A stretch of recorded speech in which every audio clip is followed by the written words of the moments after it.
Please keep your cameras on if you can. It'd be nice to be able to see you all. And I hope you are ready with your notebooks and your pen. So welcome once again to the second session of Bhagavatam Mahatmya overview. I'll start with a short prayer. Om Namo Bhagavate Vasudevaya. Om Namo Bhagavate Vasudevaya. Om Namo Bhagavate Vasudevaya.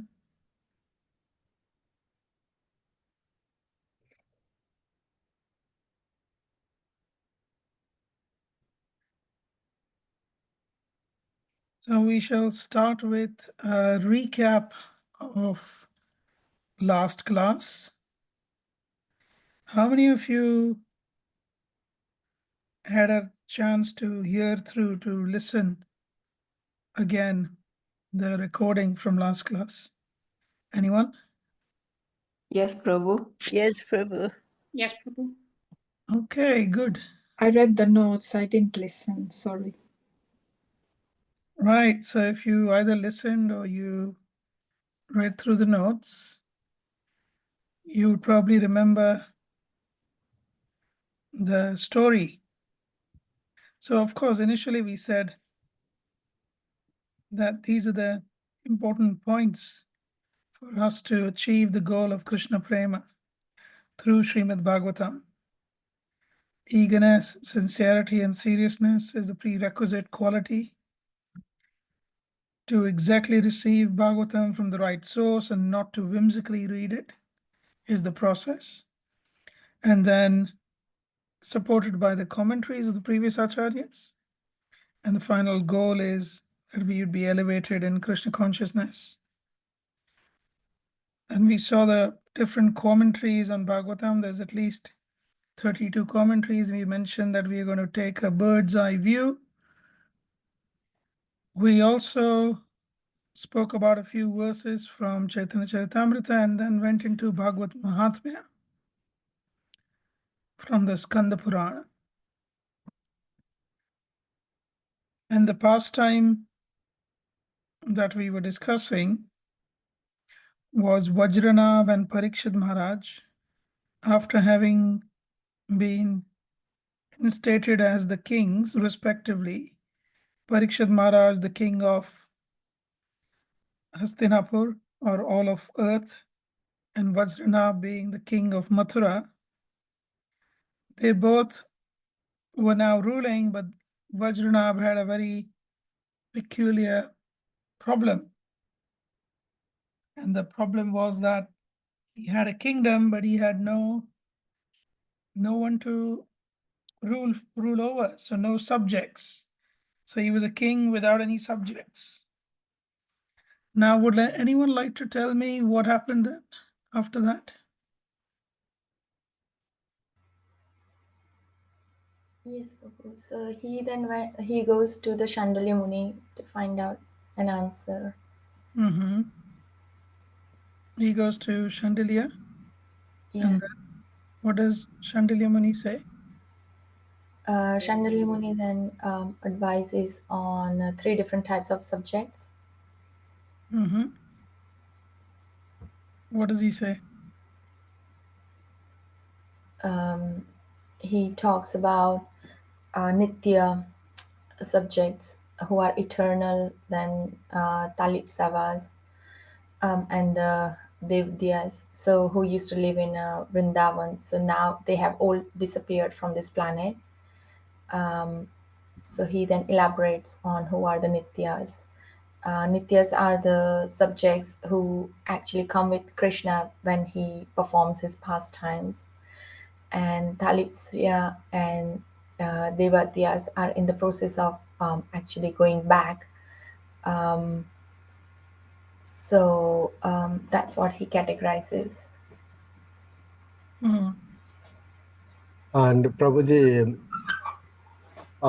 Sandilya also mentioned, I think, Braja means all pervading, and Braja means Krishna. Yes. So he says, that's the very first thing he says. Vraja is Vyapti, which means all pervading. And he says, Gunatitam Parabrahma Vyapakam Vraja Uchyate. So this Parabrahma, he is himself Vraja because he is all pervading. And then he gave a nice definition of Atmaram and another nice definition of Aptakam. Anyone wants to share about Atmaram and Aptakam? What was the definition given by him?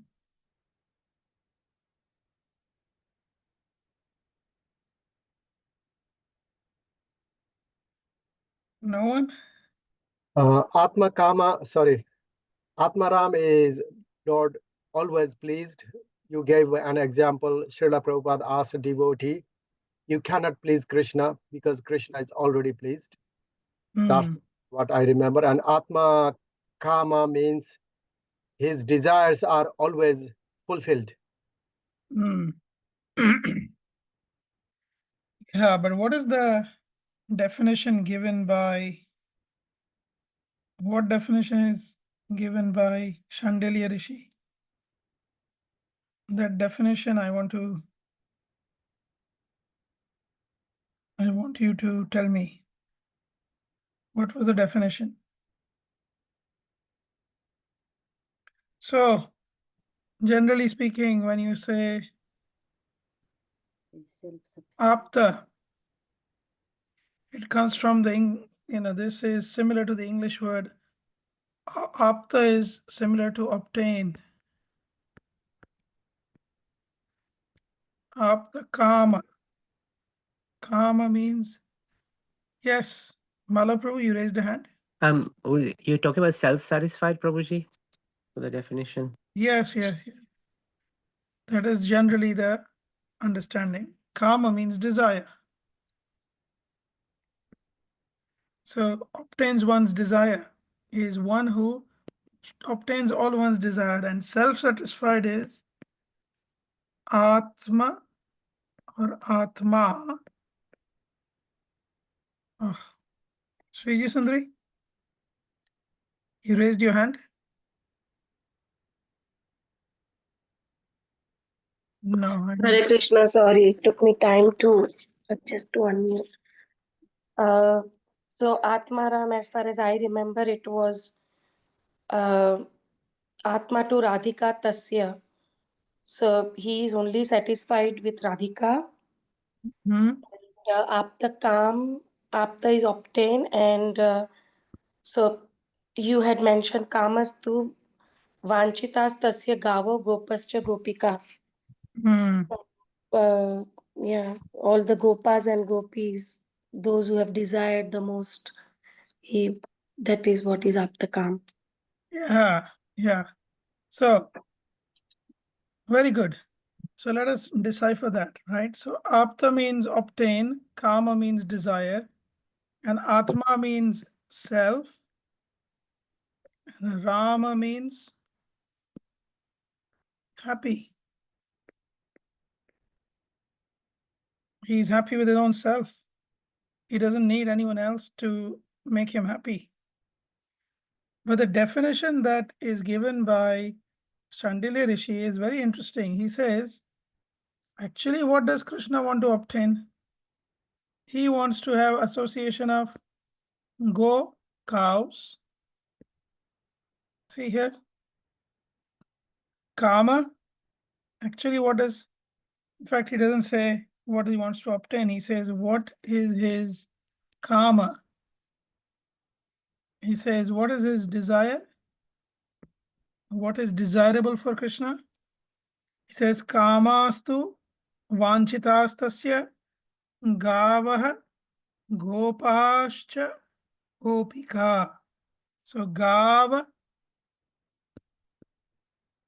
the ga becomes ka in English, so it becomes cow from gav.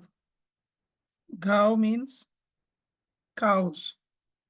Gav, Gopa, and Gopika. He gives a very interesting definition. He says, Aptakam, generally people think means he obtains his own desire. But what are his desires? His desire is the association of cows, gopas, and gopis. So he always is associated with them. That is the hidden meaning of Aptakama. Similarly, Atma Rama means one who's happy with his own self. But then he says, Atma tu Radhika tasya. His Atma is Radharani. So he who is always happy with Radhika, he who is always happy with Radhika, that is the meaning of Atma Rama. And of course, we said Vraja, the meaning of Vraja is Vyapti, means all pervading. The Lord is all pervading. So Gunatitam Parabrahma Vyapakam Vraja Uchyate. He who is everywhere. In Vrindavan, every grain of dust is also directly connected with the Lord.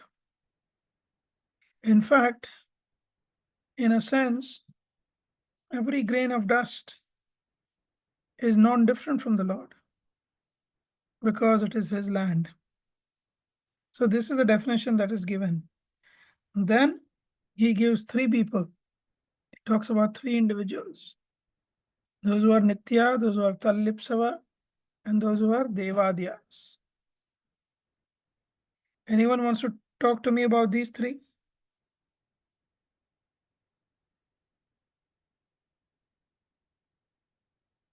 We're just doing revision from the last class. Quick.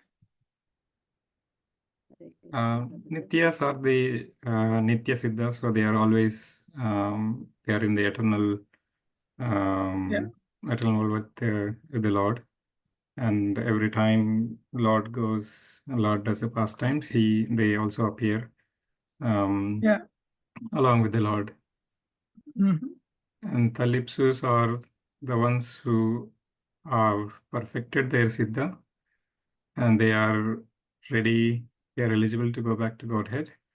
But before they go back to Goloka, they go to the place where Lord is performing his pastimes. So that is the first time they are associating with the Lord directly. Okay. And the third one are the Devadyas. They are the demigods, who appeared also to be with the to participate in the Lord's pastimes. But after the Lord finishes his pastimes in that place, they go back to their place where they came from. Correct. Very good. Prabhu, I have a question here. Yes. The second category, Talipavasyas, they are greedy for Krishna. Does that mean that people like us who are going on that path are part of it? Because that's how I understood. You could just elaborate if I'm wrong. Yes, so in this, we are on the path, but we haven't reached the destination yet. No, so we're starting our journey. Yeah, either starting or on the journey. Yeah. Okay. So if I draw the journey like this on the screen, as you can see, we may be here, we may be here, we may be here, but we are not there yet. We are not at this final destination yet. When you are there, at the end of this life, let's say, then in the next life, you become a Tallipsuhu, which means you are born in Vraj. These Tallipsus, they appeared in Vraj. Eternal, they are already in Vraj. They are already in the original Vraj Dham in the past. They come with Krishna, like Nanda Maharaj, for example. Mother Yashoda, they are already there. They come and they go away back in the future also. They go back to Vraj, wherever Krishna goes. Here, one who is trying to perfect themselves, they are in the world. In the next life, they are born in Vraj of this world, like the Vraj in India, for example. But it may not be Earth, it may be any other part of the universe. And then in the next life, they become, these eternals are known as Nitya. So these Talipsu become Nitya. And they go to Vraj. So the process starts. Obviously, we've had many lives, and people who take to Krishna consciousness, somebody can just walk in and they're so good with things. So it's the process to get to the second stage and then progress. Yes, correct. Okay. So, and it's very logical, and I'll explain you why.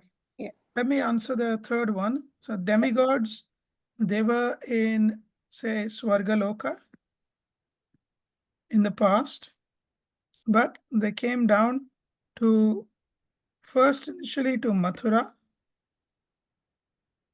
then they were transferred to Dwaraka. Because bear in mind, these are Vraj, but these demigods are in Mathura, then to Dwarka, and then they in the future go back to their own worlds, so Swarga again, and after finishing their life in Swarga, they go to Vaikuntha because they have had that association of the Lord. So this is the journey of the demigods. This is the journey. Now that is the journey that we endeavor to go on. And it's quite straightforward to understand. If I say that, let me keep this. If I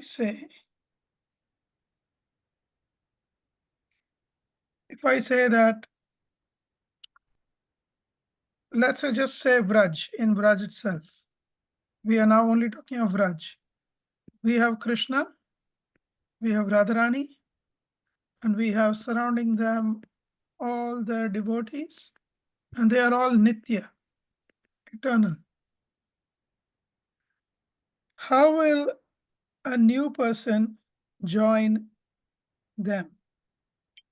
So first, the new person appears in this world. When Krishna appears in this world, or any world for that matter, when Krishna appears, this new person is born in the world. The new person is born from the womb of any of the species, maybe a gopi, and the new person is born as a little boy, and then Krishna accepts him as his cowherd friend. Only when this happens in this world, then in the next world, the person ends up being in eternal Vraj. Okay? These are all very subtle principles, but try to understand. Just try to understand what is being said. Because there is no possibility without internship to start practicing your being a doctor, being a GP. So one has to understand, be born and understand who is my mother, who is my father, who are my relatives, what is my relation with Krishna. So how is one born here in Vraj? Then that question may be asked. So the person is born in Vraj only if they have become perfect in their previous life.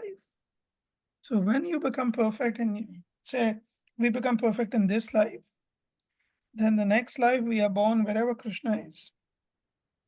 We go back to Godhead, meaning we go back where Krishna is, performing his pastimes.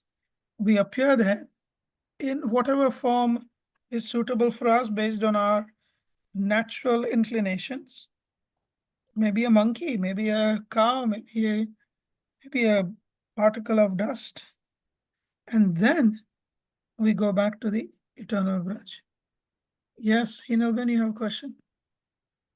That was Hari Bol, Prabhu. Sorry. Yes, very well. Thank you, Prabhu. Prabhu, I just have a question on this. I mean, it's a bit technical question, but if all the roles in, when Krishna comes with his own entourage on this planet and to provide, this new soul to Talit Savas to, actually get an opportunity to have an association with Krishna. Can some of this soul actually play the role of the Nitya Siddhas? Like, some of the souls may want to serve Krishna in the capacity of a mother, as a Yashoda, or as a his best friend. Can some of this new soul take those roles as well? Is there any possibilities, or they only take the roles of monkeys or cows, or just in the capacity of serving the Nitya Siddhas? So, you see, your question is interesting on many levels. Let me keep this. Question is interesting on many levels, but let me answer it this way. Suppose you have, and with an example, so you follow. Suppose you have a nice party going on where you have the birthday girl and her other girlfriends are there. And these are all existing people. So this is the main person. 1, 2, 3, 4. They're all existing. Now, you have a new girl coming in who wants to make friends with the main girl. And there is 2 choices. Okay, what are they enjoying? Let's say they are enjoying some nice meals. Say they are enjoying some nice meals. Now, this new girl, let's call her N, this new girl who comes in, who wants to make friends with that main girl, she can either say that, can I become number 3 and eliminate number 3? Or she can just say, can I join the group? I will be number 5. But I will also enjoy the rasa, the meal, and I will also enjoy my friendship with the main character. So in the spiritual world, this is the equation. The equation is not, let me get rid of this and take that person's position. That is neither the mood, nor is it the equation that works. So what really happens is that suppose somebody wants to serve as a mother, Krishna, fine. They will enter Krishna Leela with the motherly mood. So there will be a motherly mood and will be engaged in motherly activities, so pastimes, and will have motherly form. So she would be the same age as Krishna's mother, little older, little younger. Maybe if she wants to feed milk to Krishna, her own milk, yes, she will be, there's like a wet nurse. Wet nurses are nurses that actually feed their own milk to the baby. So she'll be able to nurse Krishna, dress Krishna, and Krishna reciprocates with each and every one of them to their full capacity. Does that answer your question? Yes, Prabhu. That's clear. Thank you. So there is never even a question of, can I take Nanda Maharaj's position or Mother Yashoda's position? The question is, can I cultivate a mood similar to hers, can I do activities similar to her? Can I have a form similar to her? When I say similar, I mean similar, not the same. So one can never become Yashoda. Actually, there is that very mindset is a very materialistic mindset, because we are conditioned. We are generally all thinking. Normally, every single individual in this world, they think, I want to become that person or have that position. Like if there is a position of temple president, somebody will think, okay, I want to become the temple president. That means I'll oust the existing temple president. That does not work within the spiritual atmosphere. But having said that, the motherly love and the loving exchange, so between Krishna and the devotee who is acting like a mother, there is no difference in the loving exchange. Okay, hopefully that answers the question. Yes, Dharamveer Prabhu? Prabhuji, I have a question regarding demigods, if that's okay. So, can some demigods not go to Vaikuntha, eternally remain in their service role like Yamaraj? No, they come down. They will not go to Vaikuntha, they will come down back to the material world. But these are the demigods who were there in Krishna Lila. Because they were there in Krishna Lila, this set of demigods gets the opportunity to go to Vaikuntha. Because they already served Krishna. They already interacted with Krishna. But in general creation, demigods, they come back to the material world. Ah, Brahma Bhuvanal Loka, you quoted this verse last time. So, this is talking of this 28th Chatur Yuga. In this particular cycle, in this particular day of Brahma, in the Dwapar Yuga which just finished, because these demigods associated with the Lord, so they go to Vaikuntha. Generally speaking, if Krishna had not appeared, then demigods don't die and go to Vaikuntha, no. At the end of the day of Brahma, they are reborn based on their backgrounds in positions in this world. And then they cultivate their karma ongoing. Does that answer your question? Yes, Prabhuji, thank you so much. Yeah. Okay, so we will move forward. So we saw this, and Leelas are of two types, Vastavi Leela and Vihavariki Leela, also known as Aprakat Leela and Prakat Leela. The three categories we saw, Nitya, Talipsu, and Devadya. Now, the Nitya, they went with him. So, who is left? No one. Talipsu, they converted to Nitya. So, who is left on earth? No one. The Devadya, that means demigods, etc. They were taken to Dwarka, and through the fight in Dwarka, they were all killed. So, who's left? No one. So, if you then look at Vraj,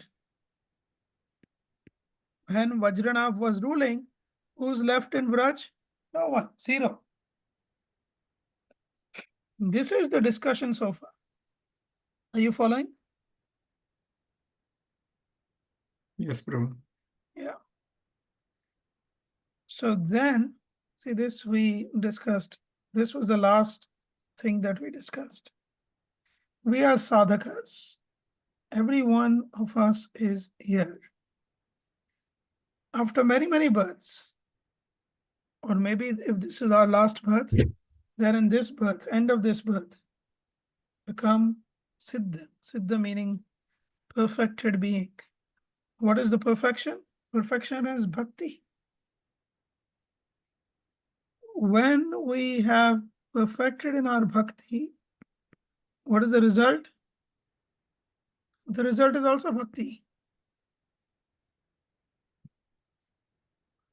In the next life. But doing bhakti in your original swarupa. Swarupa means original form. And then the result of that, again, bhakti.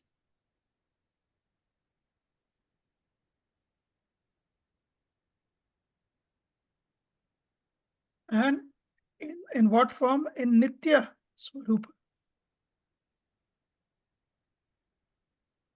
So if you see what are we doing as sadhakas? We're doing bhakti. See, this is different to the Mayavadis. Please try and understand this. I'm going to tell you something just to develop a good understanding. For the Mayavadis, there is the world, and world is full of difficulties, full of pain. For the yogis, for the karmis, for the jnanis, the world is full of pain. So the goal of performing dharma or performing jnana or tapasya, so 3 categories are there. Those who are karma yogis, those who are jnana yogis, those who are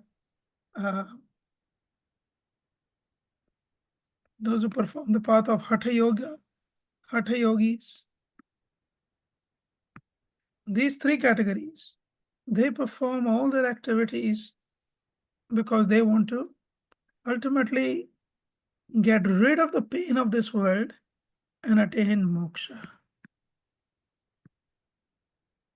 or mukti or liberation or freedom. That means this world is just a stepping stone for them to go to the next world, which is whatever in their categories, depending on what category they are on, it will be different destination, where it will be liberated, it will be free, it will be. We don't aim for that. This is not our aim. Our aim is different. We are saying that in this world, we perform bhakti. In the next world, we also perform bhakti. And when we attain eternity, we also perform bhakti. Now, why? See, if I say that the goal of doing this is to get here, that means this is superior to that. Point number 2 is superior to point number 1. If it is not superior, why would I give up 1 to get 2? But in case of bhakti, if I say the same thing, that I am performing bhakti in this world so that in the future I can get mukti. If I say that, then what I'm saying is mukti is greater than bhakti, because I'm doing bhakti to get something which is greater than bhakti, which is incorrect. So we don't perform bhakti to get mukti. We perform bhakti to get bhakti. What is bhakti in simple words? To become a lover of the Lord. So we want to become lovers. We're training to be lovers. We become practitioners. We practice that love and we attain perfection of that love and we continue the love. So for us, if somebody said that I am in this world, but I want to give up this world and become free, and that's why I'm performing bhakti, then bhakti is subordinate to that mukti. That is exactly what the Mayavadis also say. They say that you can perform bhakti. Actually, the Mayavadis will also, in this karma, jnana, hatha yoga, they will also include bhakti yoga. And they chant Hare Krishna Mahamantra also. What is the goal of chanting Hare Krishna Mahamantra? To get freedom, to get moksha. So in one sense, what they think they are doing is bhakti, is not bhakti at all. Because they are making bhakti subordinate to moksha. So it is not bhakti at all. Are you following? Is everyone following what I'm saying? Yes. Prabhu, subordinate, could you just elaborate a bit on that? They're making bhakti subordinate. Is that what you said? Yes, because if mukti is the ultimate goal, Okay, yeah. then bhakti is just the means. It's Yeah. not that important. Yeah. So bhakti is subordinate. Okay. If bhakti is the goal of bhakti, then bhakti is not subordinated. Yeah. Anyway, these are very important topics, siddhantas. Nowadays, we are watching so many things on different media platforms, and we are listening to so many things. We might sometimes feel that everything is the same. Everyone is speaking the same thing. But it's not what they speak. It's the motivation behind what they are saying that determines where they will end, where they will take us. And hence, it's even more important than ever to become as deeply affiliated as we can to Srila Prabhupada.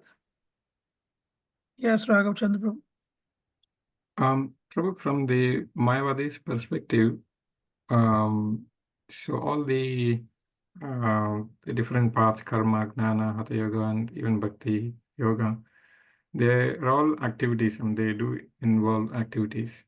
But in the moksha is a destination. So I'm trying to understand what is the activity from their point of view after attaining moksha? Moksha, there is no activity. It is the state of realizing that we are Brahman. It's a state of realization rather than a state of activity. There is no activity there. No activity is left. In fact, they say the problem is with the activity. In this world, we are doing activity, and that's why it's a problem. So we reach a state where there is no activity.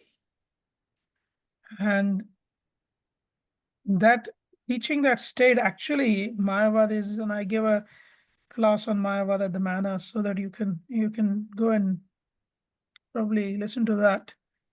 But the idea is very simple, that we are Brahman. We don't become Brahman. We are Brahman. We've just forgotten through Maya that we are Brahman. Of course, the bigger question is, if we are Brahman, we are supreme, or we are just one supreme spirit, and if because of Maya we have forgotten that we are the supreme, then that makes Maya more powerful than the supreme. Because Maya has the capacity to bewilder Brahman, then Maya becomes superior to Brahman. That is why the Vaishnavacharyas call them Mayavadi. Their vada, their dictum, their philosophy is propagating Maya in a subtle way to be more powerful than Brahman. Of course, they explain in Viveka Chudamani, Shripad Shankaracharya explains, who is not different from Lord Shiva. We should not belittle him or mock him or speak anything derogatory about him, though we do condemn the philosophy. We have deep respects for him as he is Lord Shiva, who is Vaishnavanam Yatha Shambhu. From a philosophical standpoint, he says Maya is anirvachaniya Maya. That means indescribable. How is Maya able to cover Brahman so that Brahman thinks that we are individuals and we are little living entities? How is Maya able to produce ignorance, the garb of ignorance on top of Brahman? That itself is a mystical thing. So Shankaracharya explains it as Maya tu anirvachaniya. Maya is that which cannot be described. Finished. Okay, we have to move on. Otherwise, we are moving in all different directions. we are making this into like a general Sangha, which I can't afford to do. I have a goal in mind. Yes, Dharmabirji, last question, and then I'll have to move on. Sorry, I'm a little bit confused. I thought Maya can bewilder Brahma, not the supreme Brahma or Para Brahma. So could you please, if you don't mind, clarify? Yeah, but I was explaining Mayavad philosophy. So according to Mayavad philosophy, Maya can bewilder Brahman, supreme Brahman. Actually, there is only one Brahman according to them. You are saying supreme Brahman and Jivas and things like that. This is the Vaishnava philosophies. But the Mayavad philosophy, they say everything is one, everyone is supreme. There is only Brahman. And yet they say we are currently conditioned because of avidya, which is caused due to the covering of Maya. That's what I'm saying. Is it making sense? Yes, now it does. Thank you so much. Please, everyone, listen carefully. Yeah. We are sometimes going in some too much complicated stuff. Anyway, I will move on. So going back to the story. So we found that two kings, Parikshit and Vajranab. Parikshit was ruling all of the earth. Vajranab was ruling Mathura. They meet.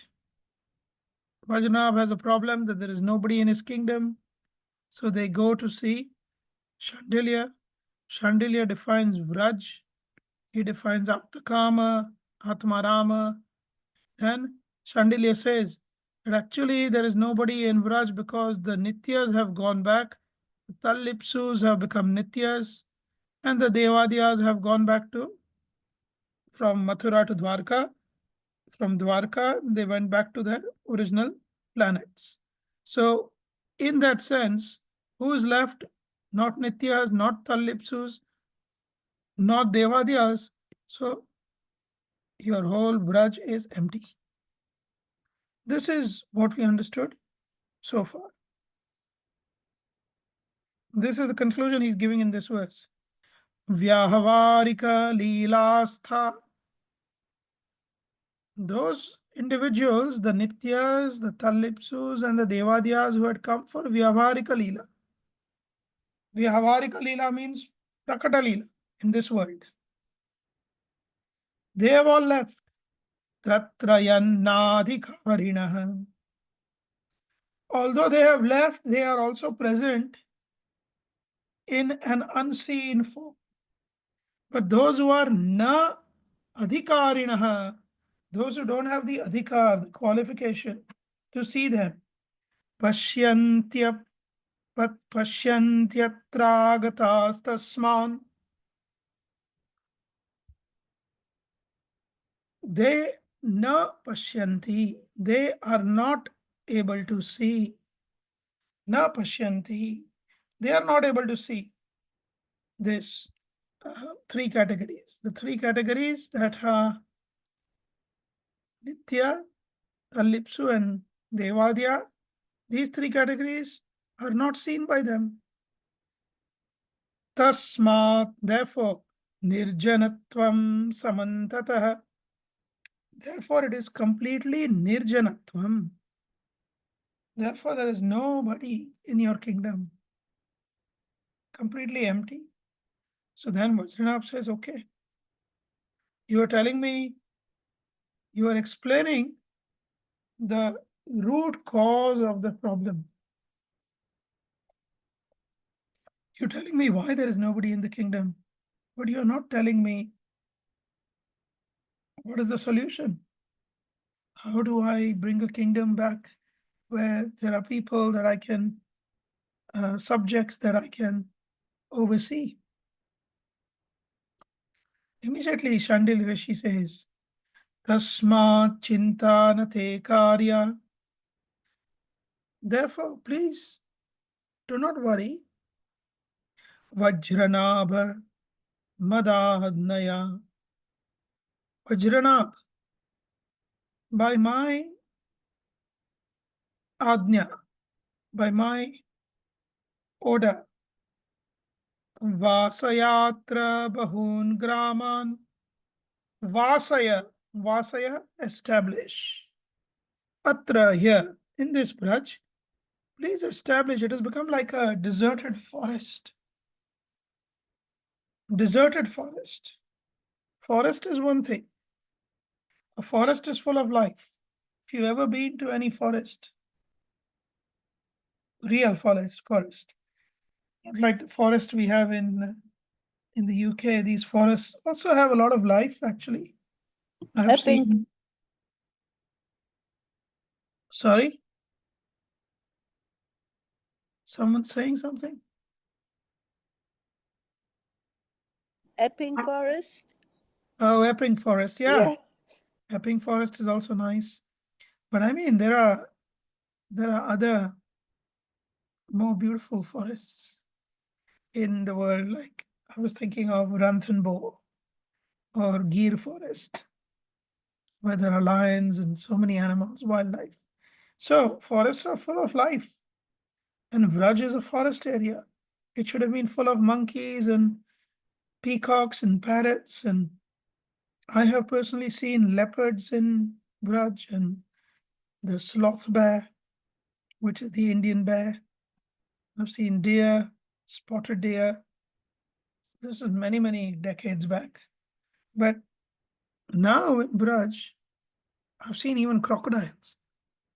But now in Braj, there are no crocodiles in the Yamuna. There are no sloth bears, no lions, no tigers, no leopards. I mean, there is one pastime in which Raghunath Das Goswami is in Radhakund, and there's a male and female tiger who are coming to drink water at Radhakund while he's doing his bhajan there. So that shows how wild the place was.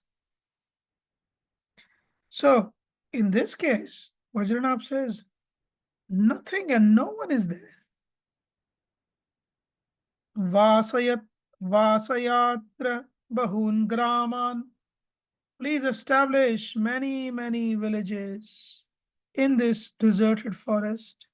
Samsiddhiste bhavishyati. And you will attain success. What is success at this point for Vajranabh? What does he want? Subjects. He wants subjects. So if you establish the villages, if you serve the dham, something will happen. That's what he says. And then he gives some more specific instructions. He says, Krishna Leela Nusarena.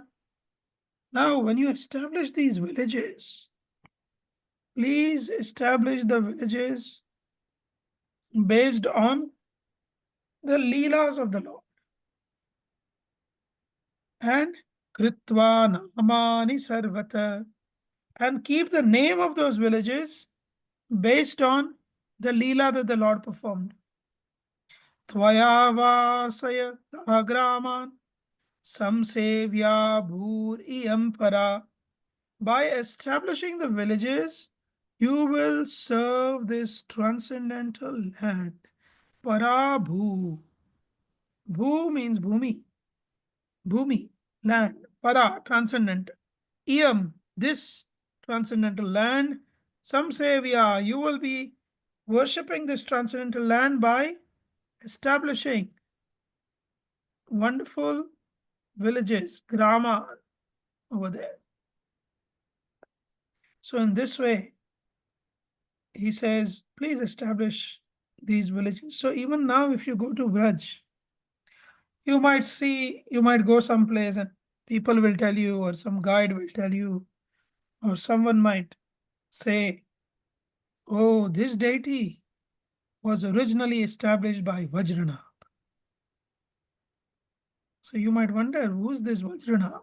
And why did he establish deities in so many places? And you will find this all over Braj, not just in Mathura or just Vrindavan or just Govardhan or just Nandgaon or just Barsana, everywhere. And even all the villages around Braj, their names are all from Krishna Leela. Krishna Leela Anusarena, according to Krishna Leela. Kritva Namani. Namani means names. Keep the names according to Krishna Leela. For example, there is a place called Chatikara. Chatikara means, Chati means in Sanskrit, Shat means 6. But Shati, 6, Shashti. Shashti means 60. In fact, the English word 60 comes from Shashti. Yeah. Well, this is Chatikara, but actually it's originally from Shat, which means 6th. On the 6th day, the 6th day ceremony was performed in this village. That's why it is known as Chatikara. There is another village called Chaumuha. Chaumuha. Chau comes from Chatur. Chatur. Sorry. I'm trying to write on the screen, so it's not very easy. So, Chaumuha. It comes from Chau, comes from Chatur. And Muha comes from Mukh. Chaturmukha, which means Brahma. This is the place that Brahma did his tapasya. So it is called as Chaumuha, Chaturmuha, Chaturmukh. There is another place, maybe I'll give you one more example and I'll stop. Because all the places in Braj, just by the place name, you can understand the pastime. Because Vajranab established Braj like that. For example, let me give you a tough one. Okay, there's a place called Parsoli. Now, over time in Braj, the consonants have been swapped. So Parsoli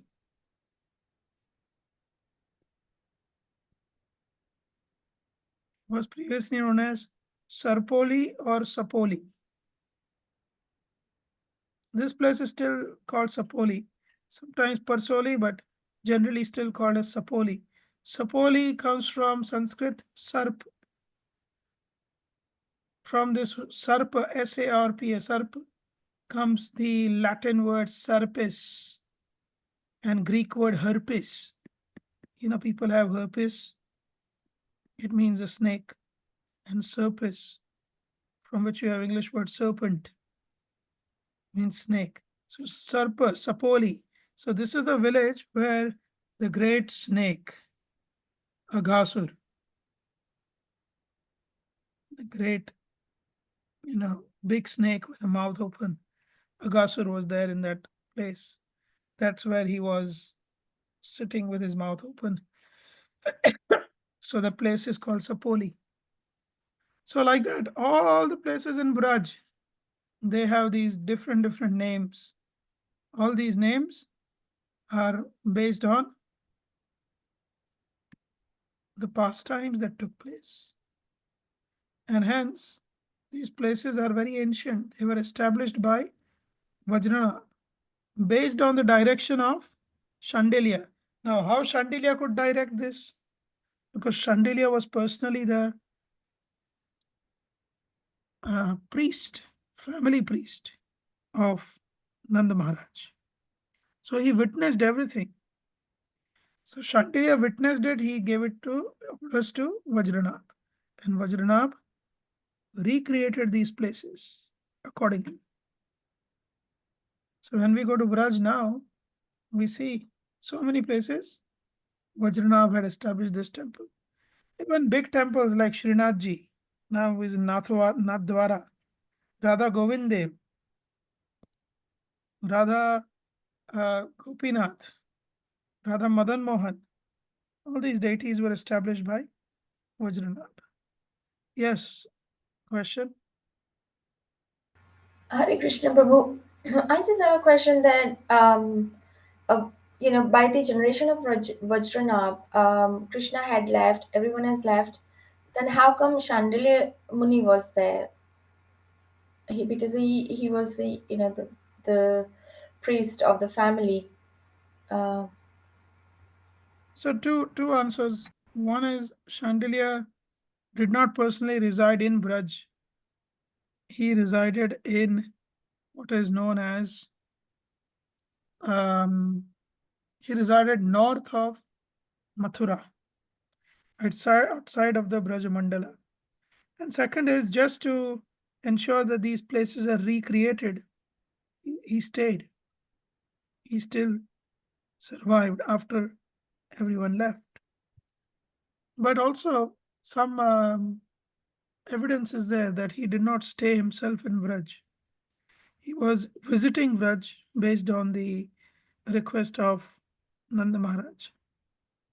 But otherwise, he was staying up in the hilly mountains, perhaps in the Himalayas, where he was meditating.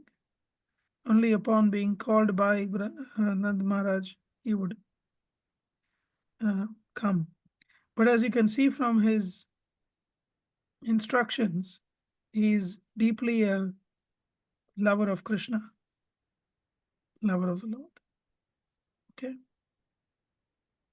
So these places were all established. Now some places are mentioned in Skanda Puran specifically. Govardhane Dirghapure Mathuraya Mahavane Nandigrame Bruhatsanau Karya Rajya Sthitistvaya.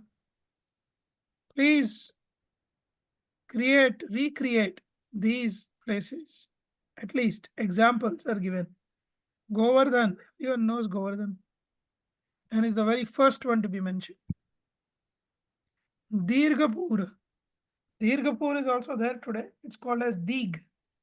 From Govardhan, from Jatipura, if you can go to Dig. Dig is the new name. Original name is Dirghapur. Mathura, you all know Mathura. Mahavan is also known as Gokul. It's still there, Gokul Mahavan. Sometimes it's called as Gokul Mahavan. And Nandigram is now known as Nandgaon. And Bruhatsanu. Bruhat means huge or broad. Bruhat. From this word comes the English word broad. The ta and the they change. So Bruhat became broad. Sanu means peaks. So if you go to this place, Bruhat Sanu, it is a very broad mountain with 4 peaks. What is this place? Anyone knows? Sorry? Somebody is saying something? Someone answered? Yeah, I think Sita Sundari was talking about the 4 hills of Brahma. Oh, 4 Yeah. hills of Brahma. Yeah. So that's Bruhat Sanu was the original name from which we have the name Bruhasano, Barsana. So it became Barsana. Originally it was Bruhat Sanu. Mentioned in Skanda Puran, the name is mentioned. Bruhat Sanu. Karya Rajya Sthitistvaya. Correct. So 6 places are mentioned specifically. So then, what will be the result if you serve the dham? Vajra samsevanadasya. Samsevanad, by serving the dham, O Vajranath. Uddhavastvam milishyati. You will meet Uddhav. Tato rahasyam etasmat. And then Uddhav will give you a secret. Prapsyasi tvam samatrika. Along with your mothers, you will attain the ultimate goal. Along with your mothers. Rahasyam, he will give you the secret. So we will see after the break what this secret is. We'll come back in about 5 minutes and we will look at what this secret is. Today I want to go at least till chapter number 4 if possible. So we'll see. I think we can do it. We can probably even go beyond 4, but let's see.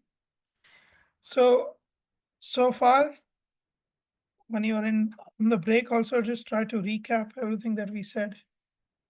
You know, what was the situation and how things pan out and what are the responses.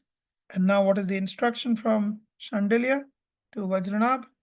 And Vajranabh has established all these deities like the Haridev deity, Srinathji deity, Radha Govindji, Radha Gopinath, Radha Madan Mohan, Vrinda Devi. These deities are established by Vajranabh directly 5,500 years ago. So this Vajranabh, he is there just when Krishna has disappeared.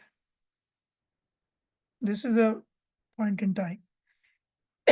Krishna has just disappeared about few years back.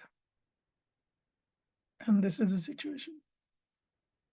Okay. We shall come back in 5 minutes.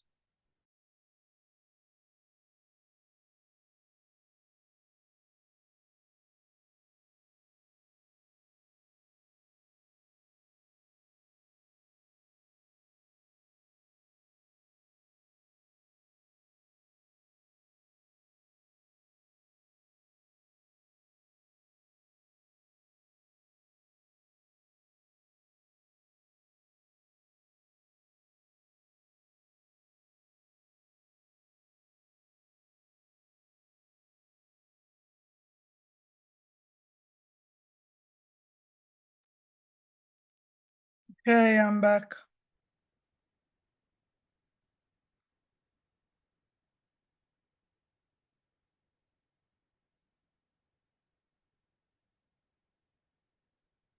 Are you able to see my screen? Yes, Prabhu. Okay. So here we see this verse. Shandilya is saying, Vajra, O Vajranabh, Samsevanadasya, serve, please serve the Dham. The service of the Dham is one of the 5 principles, one of the 5 important principles that is given by Lord Chaitanya to us. Dham Seva, Mathura Vas. Mathura Vas means not just staying there, not just buying some property in Mayapur, some property in Vrindavan, some property in Govardhan. That is not Dham Vas.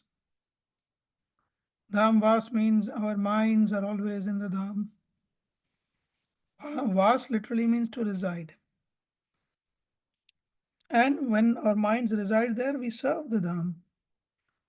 You can serve the Dham at the very least by glorifying, remembering, and missing the presence of the Dham. So here, he's saying if you serve the Dham, Uddhavas Tvam Milishyati, Uddhav will meet you. Milishyati will meet, definitely meet. Tato rahasyam etasmat. Tataha, from him you will get rahasyam. You'll get a great secret. You see, this secret is not revealed to everyone. Secret by nature is not something that is common knowledge. So this which is not common knowledge will be attained by you. Etasmat, and through that uncommon knowledge, prapsyasi tvam samatrakah. Samatrakaha means along with the mother is one meaning. And here the mothers referred to are the mothers like Uttara, the mothers like the other aunts that Vajranabh had from the sons of these Yadus who did not die. Sorry, not sons. Yeah, from the sons of the Yadus who did not die, but beg your pardon, for the sons of the Yadus who died, but their wives who did not die. So these are all the queens. Generally, they are mentioned as queens of Dwarka. They are all the queens of Dwarka. And they are all sort of, now surviving without their husbands. And Vajranabh is taking care of them. Vajranabh is now moved to Mathura again.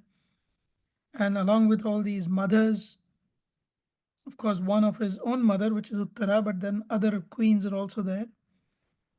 And these queens, along with Mother Uttara and Vajranabh, they are all really desperately trying to connect with Krishna. So that is why it says Samatrika. So in summary, Chandelia's orders to Vajranabh were establish Govardhan, Dig, which is Dirgapur, Mathura, Gokul, Nandgaon, and Barsana. And you will meet Uddhava, who will reveal the secret. So you see in Brajmandal, this is Brajmandal, this full extent is 168 miles diameter. So if you go from one point to another point, the diameter is 168 miles. And the center is considered to be Mathura. Of course, Krishna appears in Mathura. And then if you see this particular wavy bit, that is the Yamuna. And if you look at Mathura here, Mahavan is over here. So he crosses over to Mahavan. In fact, then if I zoom in a little bit, it becomes even better. So you see from Mathura, this is the Yamuna. So Vasudev crosses over, leaves the child in Mahavan. Mahavan is where Nand Baba is, along with all his family members.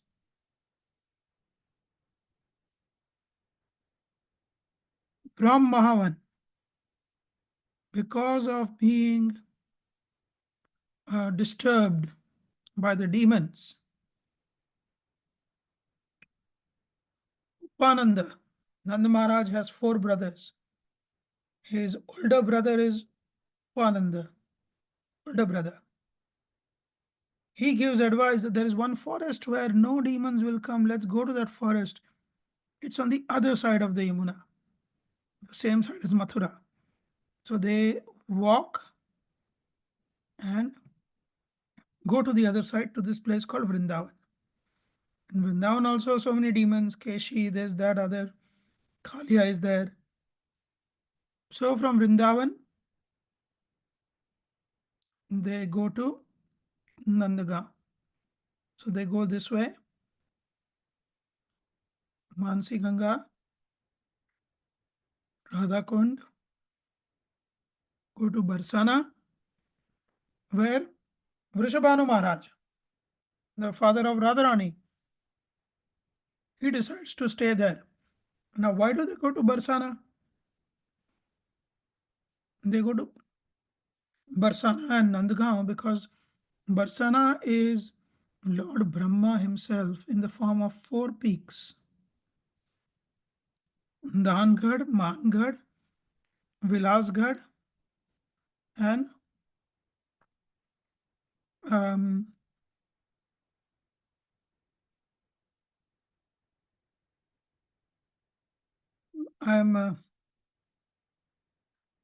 Dangad, Mangad, Vilasgad, Bhangad. Yeah, that's 4. So Bhangad, Mangad, Dangad and Vilasgarh. So 4 peaks are there. These 4 peaks are the 4 heads of Brahma.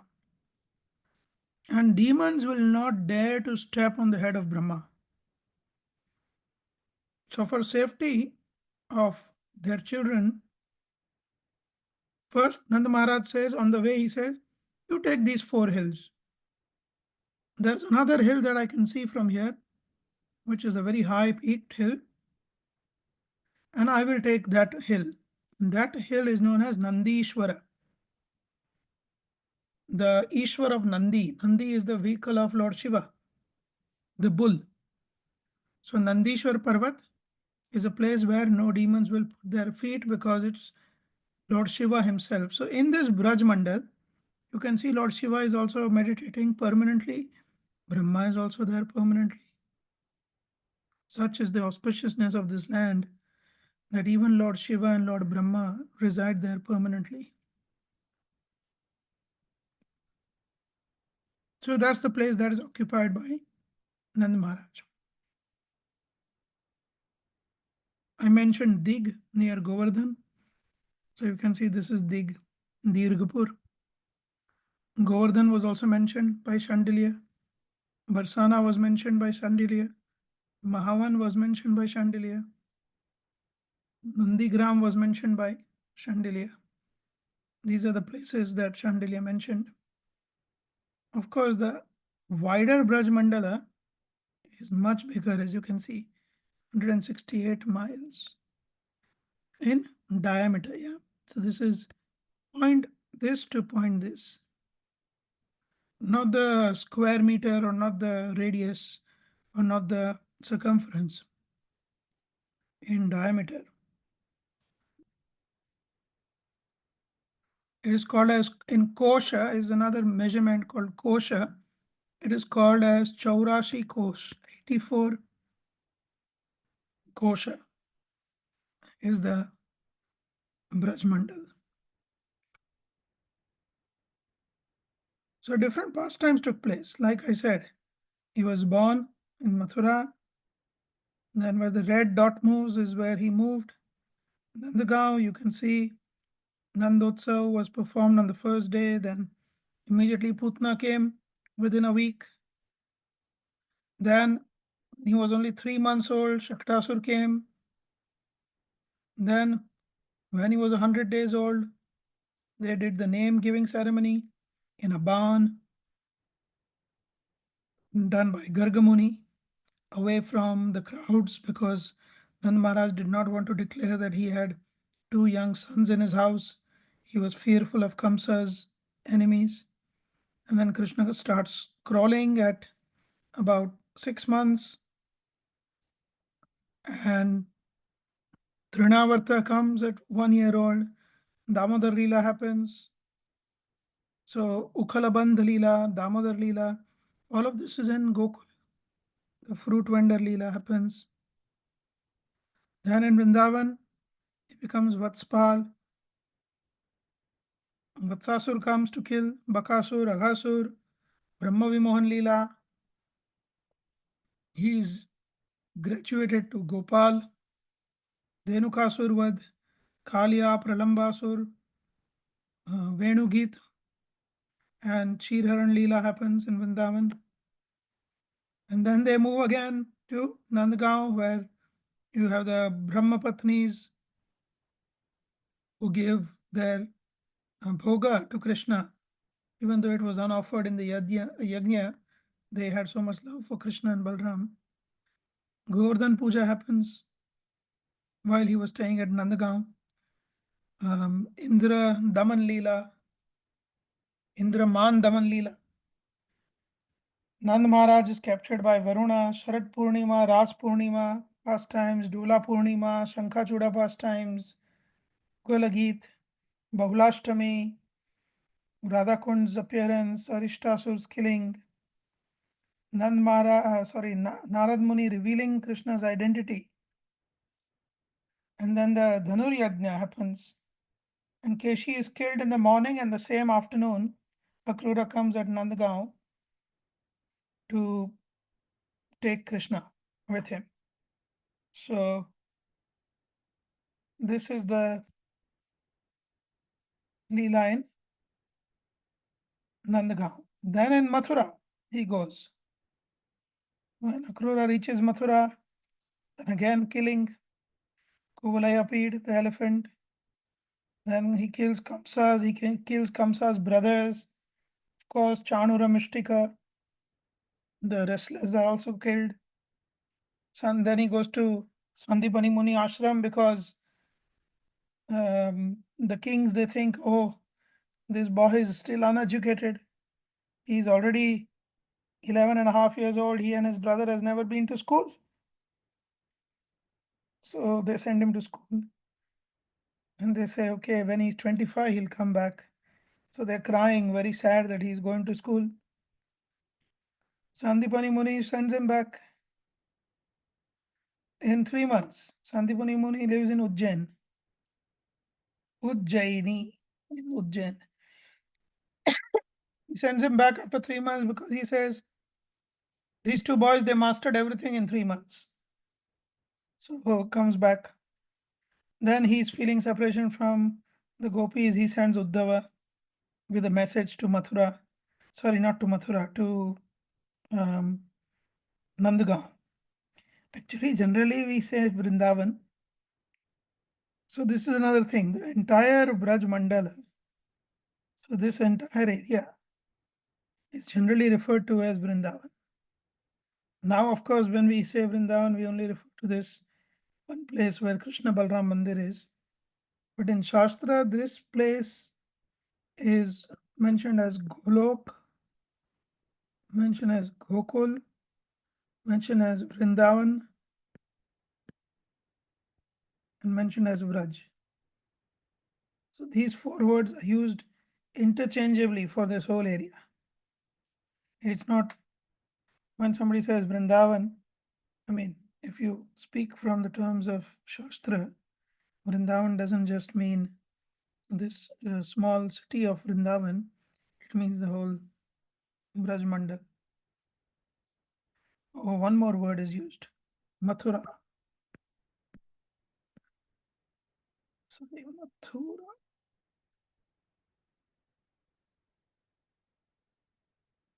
So with Vraj, sometimes people say Vraj Mandala. With Mathura, they say Mathura Mandala. Mandala means circle. A circle is called as Mandala. So Vraja Mandala or Mathura Mandala. This is different places. Names are there. So then, of course, Uddhava is sent back to Nandagaon. And Radharani and friends are in deep anxiety and they're suffering the pains of separation. Jarasandh, in the meantime, attacks Mathura 17 times in 25 years. And ultimately, Krishna decides, okay, then Jarasandh is attacking from one side, another side, Kali Yavan attacks. So Krishna says, okay, let us move to a new city that he commissions. The whole city is commissioned by him. So the Vishwakarma, who's the architect of the demigods, he makes an entire new city in the middle of the sea in Gujarat. So Krishna moves to Dwarka. And then he is living in Dwarka in that place for 100 years. From our calculation. So total 125 years Krishna is there. But even on the battlefield, apparently he is 90 years old when he's in Kurukshetra. But he looks like a teenage boy.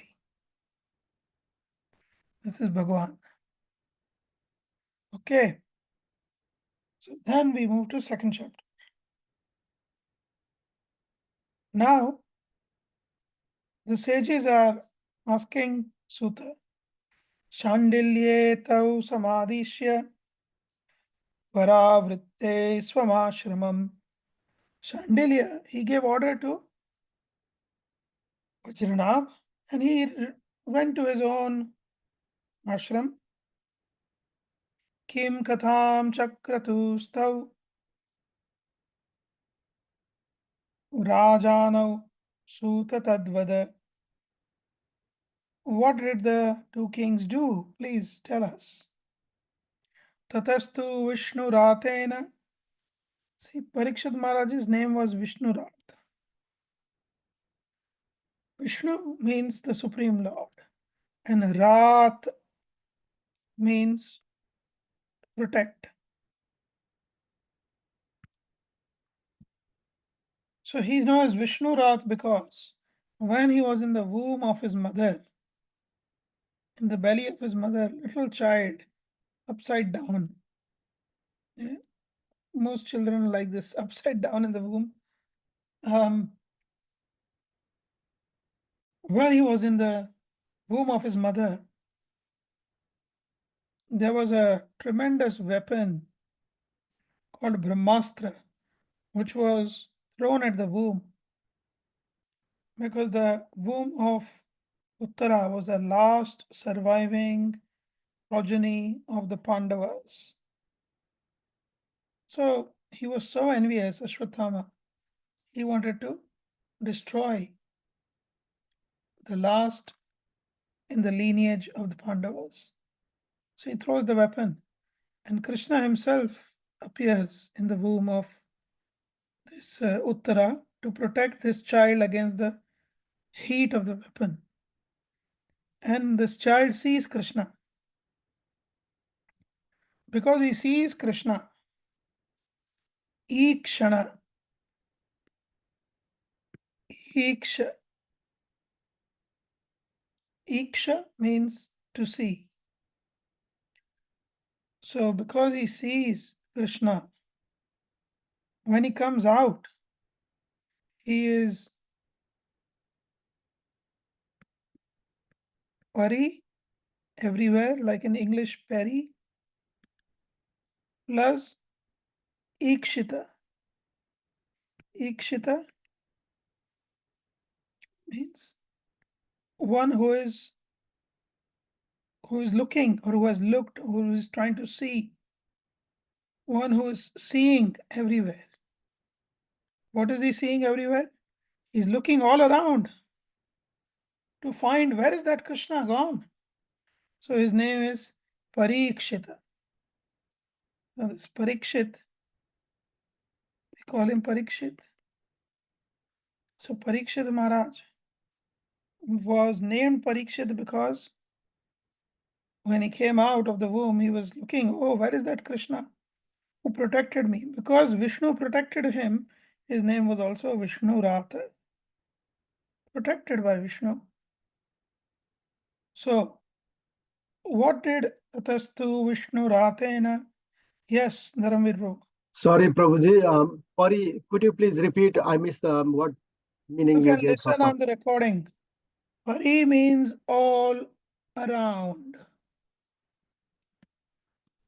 All around, everywhere. Like in English, you have, have you heard of this prefix called peri? You heard of this prefix, Dharamvir Prabhu? Yes, I have. Yes. Yeah. Like, you have this, there's one word in English, perimeter. You Yeah. have the, so perimeter of the circle is all around. Correct? Yes. So the same, pari, all around. Ikshata, looking. So that's why his name was Parikshit. But anyway, Tatastu Vishnu Ratena Shreni Mukhya Sahasrashaha. This Parikshit Maharaj, he sent thousands of Shreni Mukhya. Shreni means columns. You understand columns which are used to make a building? So builders, you can say in simple words. Shreni Mukhya, builders. Parikshit Maharaj sent thousands of builders Indraprasthat, from Indraprasth, which is Hastinapur. Samanapya, having sent there. Mathura Sthanam Aptita, they reached Mathura. So now there's a great migration already happening. The builders are migrating along with sculptors, along with their families. So here is another interesting thing. In all of India, the sculptors, all of India, even you say South India, right? There are beautiful temples in South India, in East India, West India, North India. The art of deity sculpting, historically, if you look, started in Mathura. It is known as the Mathura art. There is so much history of deity making, deity vigraha making in Mathura. The oldest vigrahas, even in South India, North India, West India, East India, wherever you go, they were all sculpted in Mathura. Later on, kings, they brought these sculptors from Mathura to their kingdoms. In Kali Yuga, I'm saying. But this all started with Parikshit Maharaj sending the best of sculptors from Hastinapur to Mathura. And this is all historical. So this also shows how Shastra actually correlates with history. It's not like Shastra is saying something historically, it is something different. So the sculptors and all of them, they come to Mathura. In Mathura, they start building all these different places. Having built all the places of pastimes and having named all these places of all these villages according to the places of pastimes, Vajranab and the queens are feeling very satisfied. However, they are still wondering, why are we not fully feeling like we are with Krishna? What is lacking? So they remember that, oh, what is lacking is the meeting with Uddhav. Uddhava must be somewhere here. Where is Uddhava? How do we find him? We have heard that Uddhava actually performs bhajan in Badrika ashram. But Shandilya Muni said that Uddhava will be here. You will find him here once you establish all these places. So thinking like that, they all, in a lot of separation, start approaching Kalindi. Kalindi is the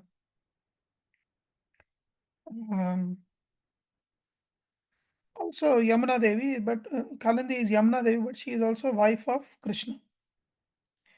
So they say to Yamuna, Kalindi, she is known as Kalindi because she comes from the Kalinda mountain. Kalinda Girimastake, from the head of the Kalinda mountain, she flows down, hence she is Kalindi. So they approach Yamuna and they say, Yatha vayam Krishna patnyas tatha tvam api shobhane. Just like we are eternally wives of Krishna, or we are associated with Krishna. Similarly, you are also wife of Krishna, but there is a difference. Vayam viraha dukkharthas tvam na kalindi tadvada. We are feeling so much separation, dukkha, but you are not feeling any separation. How is that? What is the difference between you and us? You seem to be flowing without any feeling of separation. So, Yamuna says, Atmaramasya Krishnasya. Krishna is Atmaram. Dhruvam Atma Stiradhika. Dhruva, certainly, the Atma of this Atmaram Krishna, Atmarama, But this Atma of Krishna is Radhika. Tasya Tasya Dasya Prabhavena. Because of serving Srimati Radharani constantly, Viraho Sman Na Samsprashet, we are not touched by separation. So how is Yamuna Devi constantly serving Radharani? It is said in the waters of the Yamuna,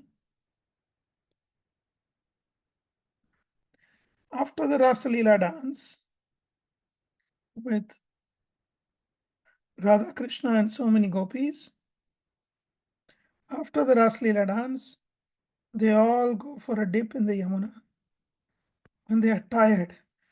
Like if you, some very mundane example, most people who go to the gym, they work out, they are really physically exhausted, they go and take a shower. So they have danced for one whole night of Brahma, that long a period. One day of Brahma is 8.64 billion years. One night of Brahma is half of that, 4.32 billion years. That's how long that one night of Ras Leela expanded to. It didn't last in our time that long, but it expanded into that time. Because time is, for us, time cannot be impacted.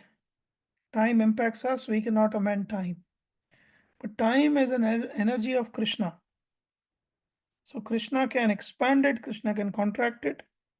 So the whole Ras Leela took place for that long.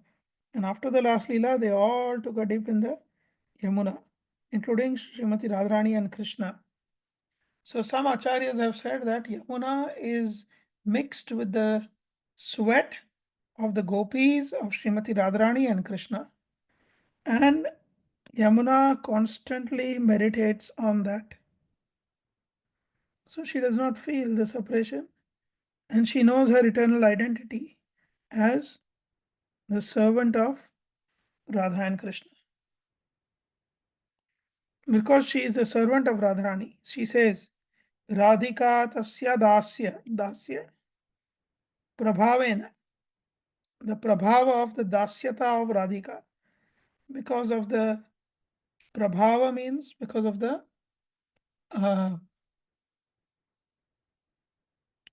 I don't know how would you say the best in English.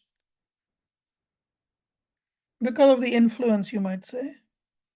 Because of the influence of Radharani's service, I am not feeling any separation.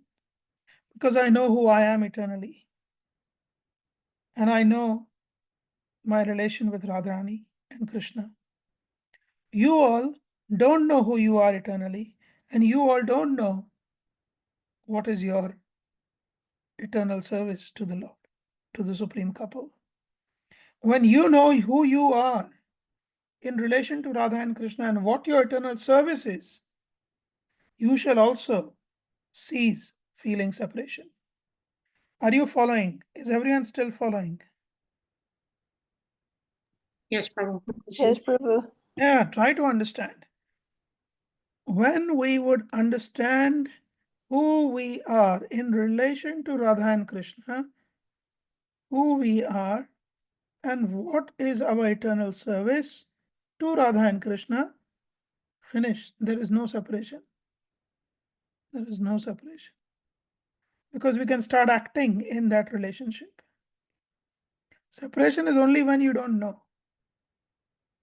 Like a child, I remember once my son was, we went to some place and he was running around.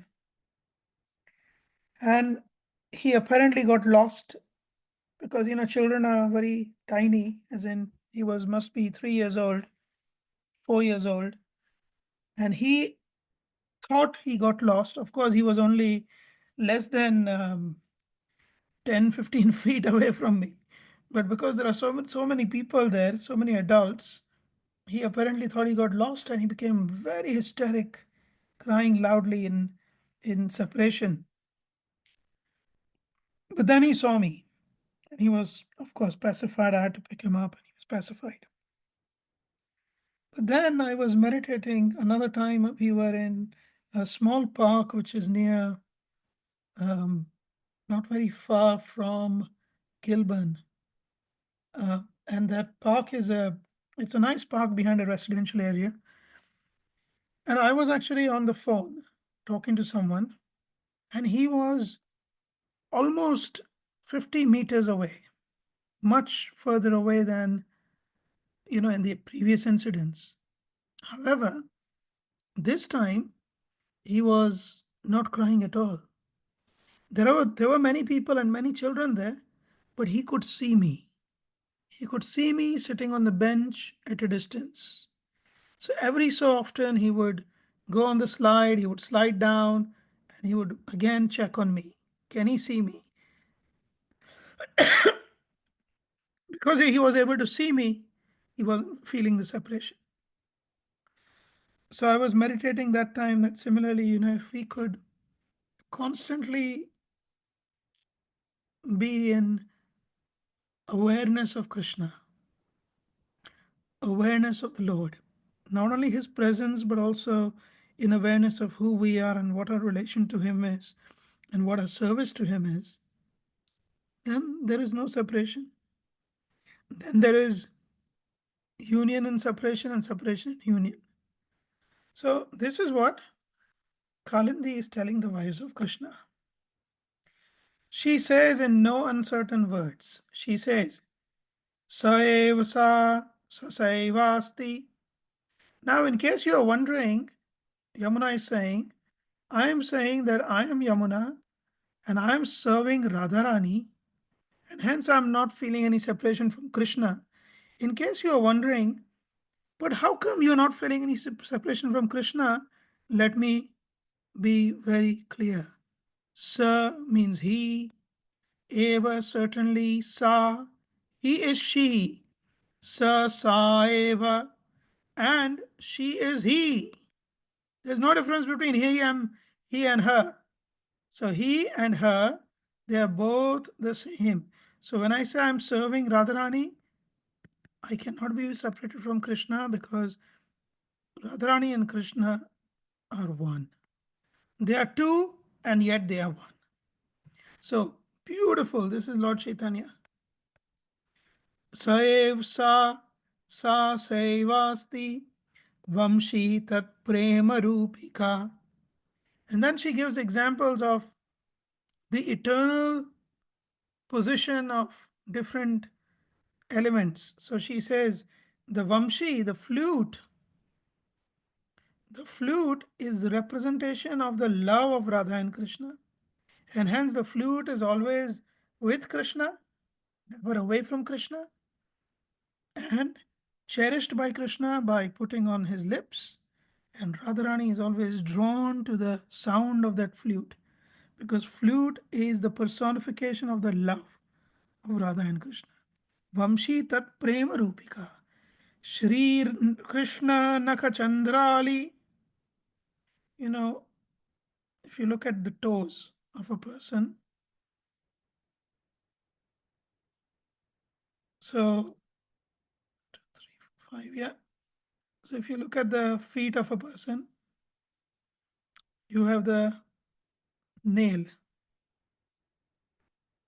And on the nail, you have a little shape like this. So this shape is called as Nakha Chandrika. Nakha means nail and Chandrika means the little moon-like shape that forms on the nail. So Shri Krishna Nakha Chandrali Sangha Chandravali Smruta. And Chandravali, who is Radharani's competitor, so Radharani is not different from Krishna, and Chandravali is the same as the Nakha Chandrika of Krishna. She is always subservient to Krishna. She's also an expansion of Radharani. Radharani's father is Vrishabhanu. Vrishabhanu's brother is Chandrabhanu. Chandrabhanu's daughter is Chandravali. So they're also cousin sisters. So she is revealing identities here of Chandravali, Vamshi, of Krishna, Radha. So Rukmini and other chief queens. Now, Rukmini and others were also part of this group because the queens didn't die. Krishna's queens also didn't move on. Neither did the queens of the Yadus, who were sons of Krishna. Neither did the queens, as in the other wives of Krishna, the 16,108 or 106 plus Rukmini and Satyabhama. None of them had actually left this world. So they were all under protection of Vajranabh. They all actually, I'm sorry, this was Yadu's wives and Krishna's queens, the 16,000 queens. The principal ones, including Rukmini and others, they had merged into Radharani. When I say merged, they are actually expansions of Radharani. So it's one personality. There's no merging in the classic sense of one drop of water merging into another. So in this way, these queens entered into Radharani and found fulfillment. Evam evatra gopinam akruravasare pura. Then Kalindi said, now I have revealed the identity of certain personalities. To you, you need a guru. And to remove the separation between the gopis and Krishna, Akruravasare, when Akrura came and took away Krishna and Balram to Mathura, Pura previously, Virabhasa evasid. This Viraha Abhasa eva, only a fraction of or a resemblance of separation remained in the heart of the gopis because Uddhavena Samahita, because Uddhav went and gave the message of Krishna to the gopis. So we all know that Krishna is in Mathura. Uddhava is a cousin of Krishna. Krishna tells Uddhava, please go to Vrindavan. In Vrindavan, you will find my gopis. Uddhava goes to the gopis. He gives the message to the gopis. And when he gives the message to the gopis feel pacified. And one of the message that Uddhava gives to gopis, the message is from Krishna, is that I shall meet you very soon. So with that message, the gopis are very pacified. And of course, Krishna meets the gopis in Kurukshetra later on. But the point that Kalindi or Yamuna is making is that you, the queens and Vajranabh, will have to go and take shelter of Uddhava. So now the dham has been served. See, this is Uddhava, Srimati Radharani.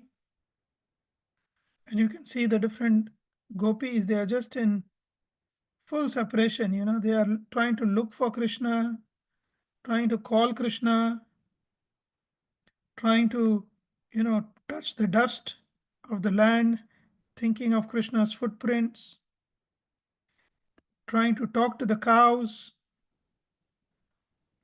trying to search for him,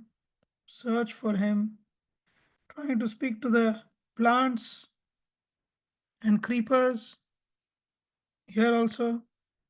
And then Uddhava has come and he is talking to Srimati Radharani, giving the message. So this is Uddhava, but this is when Uddhava went to speak to the gopis. But now this current situation is Uddhava is not there. Current situation is you have Vajranab. With Vajranab is Parikshit. With Vajranab is all the mothers. So these are mothers. And what they have done, they have established Braj, and they have invited lots of builders from Hastinapur. So Braj is starting to be populated. The different deities have been established. The places of pastimes have been established. But now they are going to this Kalindi, Yamuna. And they are asking Yamuna. Yamuna says, you will have to seek out Uddhava. The difficulty is where to find Uddhava? How will Uddhava? And why Uddhava? Because Yamuna says previously, when Akrura took away Krishna to Mathura, it was Uddhava who was sent by Krishna to reduce the separation. So separation was reduced by Krishna. So now again you find Uddhava. So they ask, Parantu, but Uddhava labhe syat asmat sarvartha sadhanam. But if sarvartha sadhanam, if the only means, the perfect means for us is to find Uddhava, please, can you see the screen still? Yes, Prabhu. Yes. Yeah, somebody tried to call me, and as a result of that, I got disconnected. Anyway, so Tatha vadasva Kalindi. Therefore, O Kalindi, please tell us. Tallabhopi yatha bhavet. Please tell us, where do we find Uddhava? It's one thing to say that go and find Uddhava, but where? How? What is the means? So, first of all, we should understand from Bhagavatam now where Uddhava is.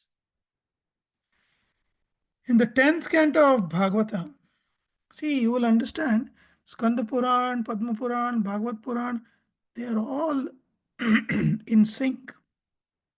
When you study Shastra deeply, you will find that there are no disagreements. There is no confusion. Confusion is only in our heads. So, here, Uddhava is singing. After having met the gopis, Uddhava is saying, Asamaho charana renu jushamaham syam vrindavane kimapi gulmalata ushadina. Asam, aho, oh. Asam charana renu jusham, the dust of their feet. Aham syam, may I attain the dust of their feet. Whose feet? The gopis' feet. Which gopis? Radharani and the gopis that he spoke to.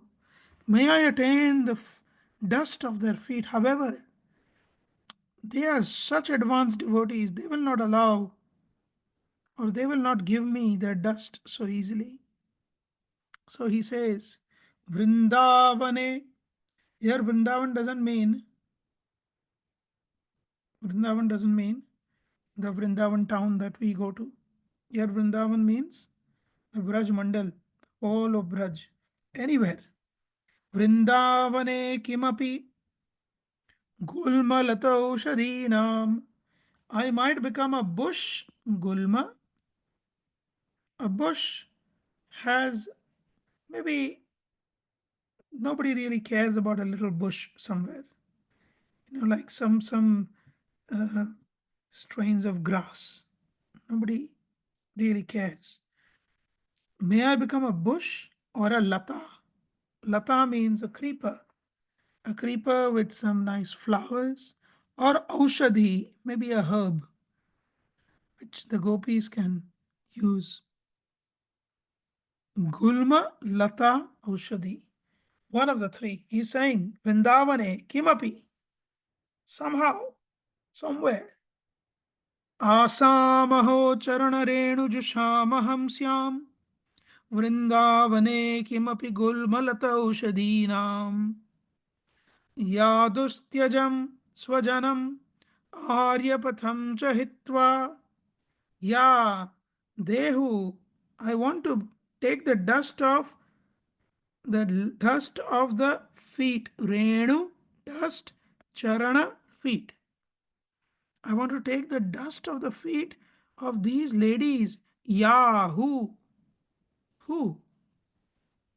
Dustyajam, very difficult to give up. Swajanam, one's own family members. Aryapatham, and the path of chastity, so called chastity, the path of so called dedicatedness and dutiful behavior. Very difficult to give up. Chahitva, but they have given up that. For the sake of what? Bhejur Mukunda Padavim. Bhejuhu, for worshipping Mukunda Padavim, the lotus feet of Mukunda. These gopis, they did not care about anything. Nothing and no one could stop them from serving the Lord. This is why they attained the position that they attained. Service which is continuous and uninterrupted. Not like, I went for seva and now I feel so exhausted. I'm just going to lie down and read some newspaper or watch some TV, watch some football. This is uninterrupted, unmotivated service. Because of that, they became who they were, the highest devotees of the Lord. And Asamaho charana renu jushamaham syam aham. May I attain the dust of the lotus feet of these ladies who gave up everything to worship the lotus feet of Mukunda. Shrutibhir vimrigyam. These lotus feet of Krishna are constantly being searched by the Shrutis. Vimragya. Vimragya means they're constantly being searched. When somebody sings the Vedas, chants the mantras of the Vedas, or sings the Sam Veda, they are essentially trying to find the lotus feet of the Lord.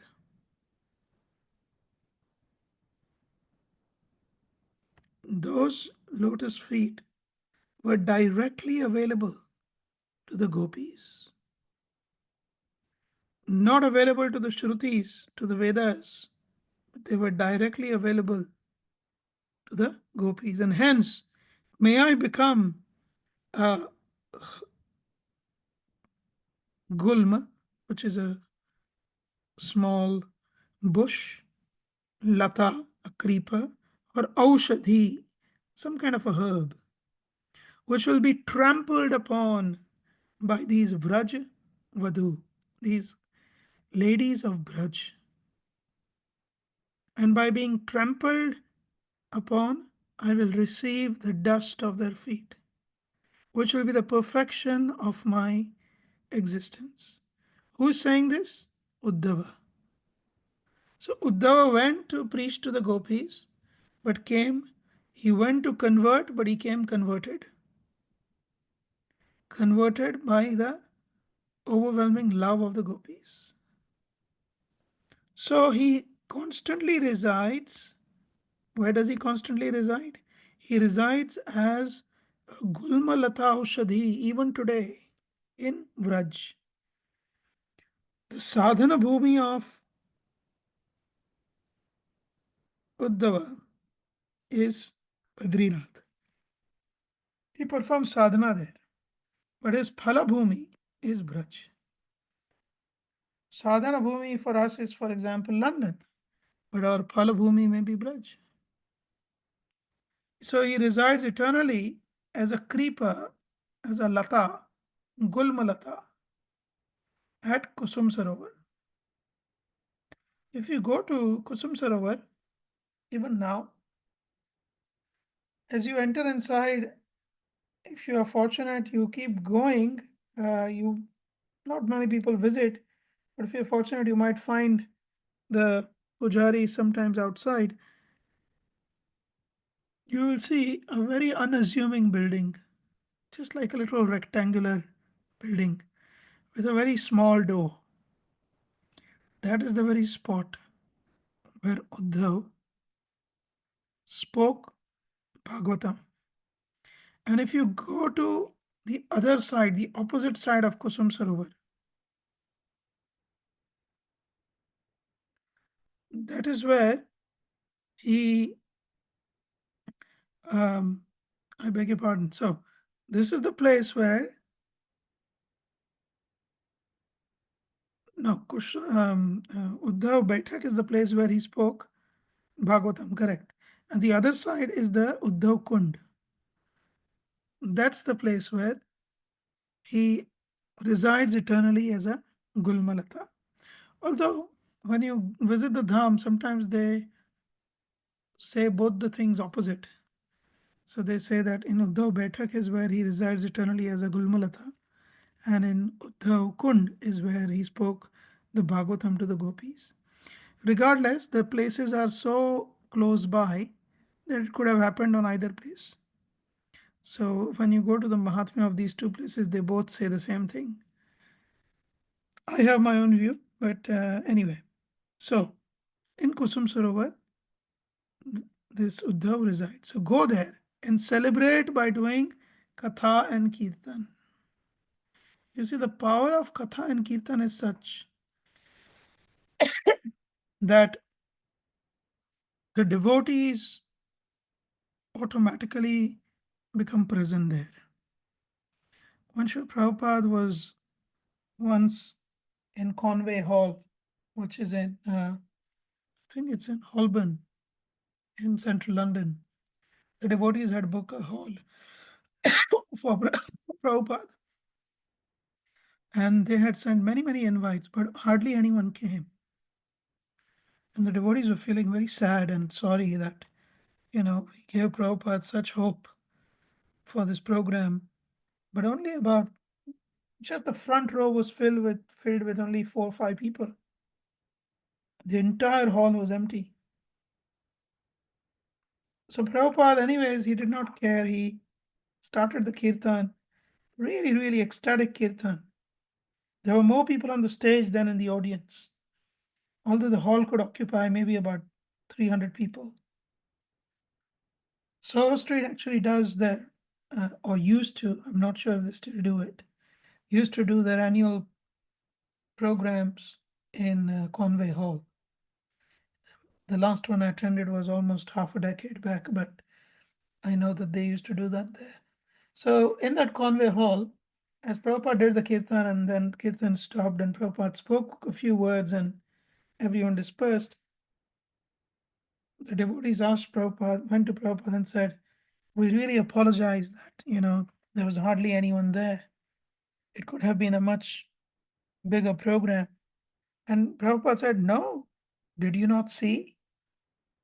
And the devotee said, see who, Prabhupada? And he said, did you not see Narad Muni was there?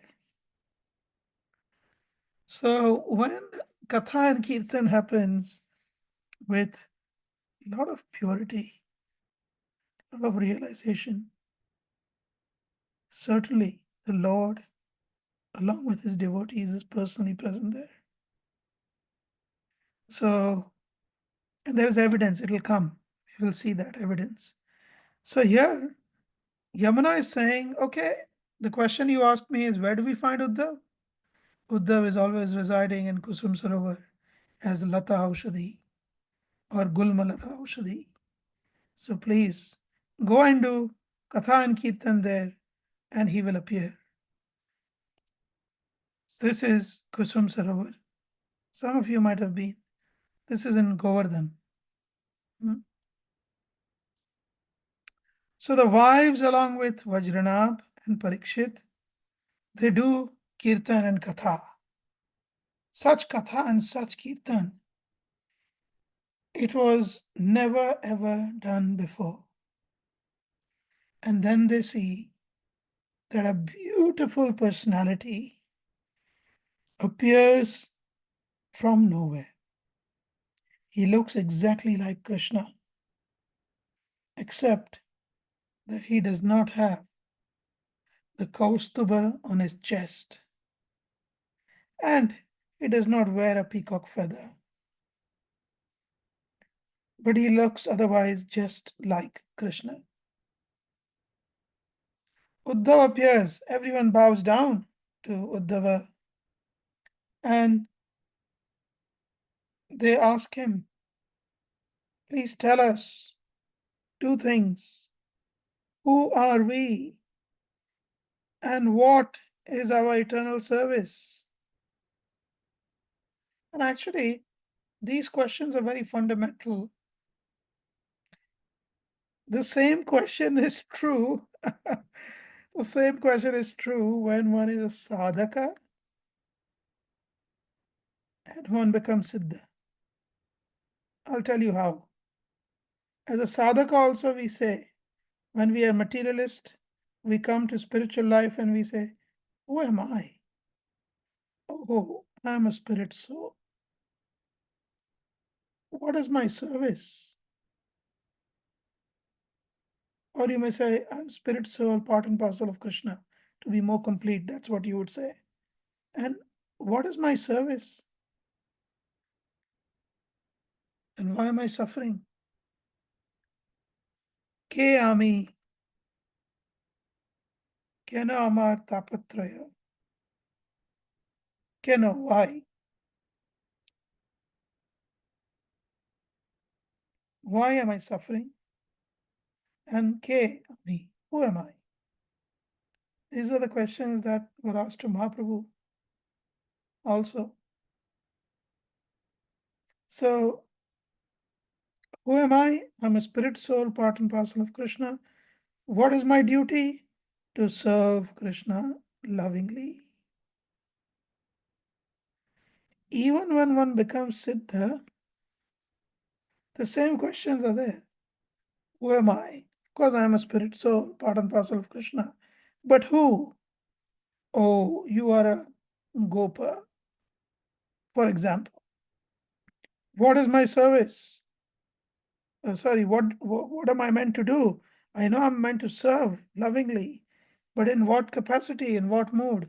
Oh, you have to massage the Lord's feet. So, the questions are still the same. The essence is still the same. It just evolves. So, sadhaka to siddha is only an evolution.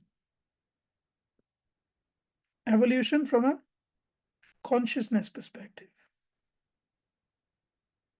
So, here, Vajranav is asking Uddhav, now that you have appeared, we have been waiting for years to see you. Now that you are here, please reveal to us, who are we? What is our duty?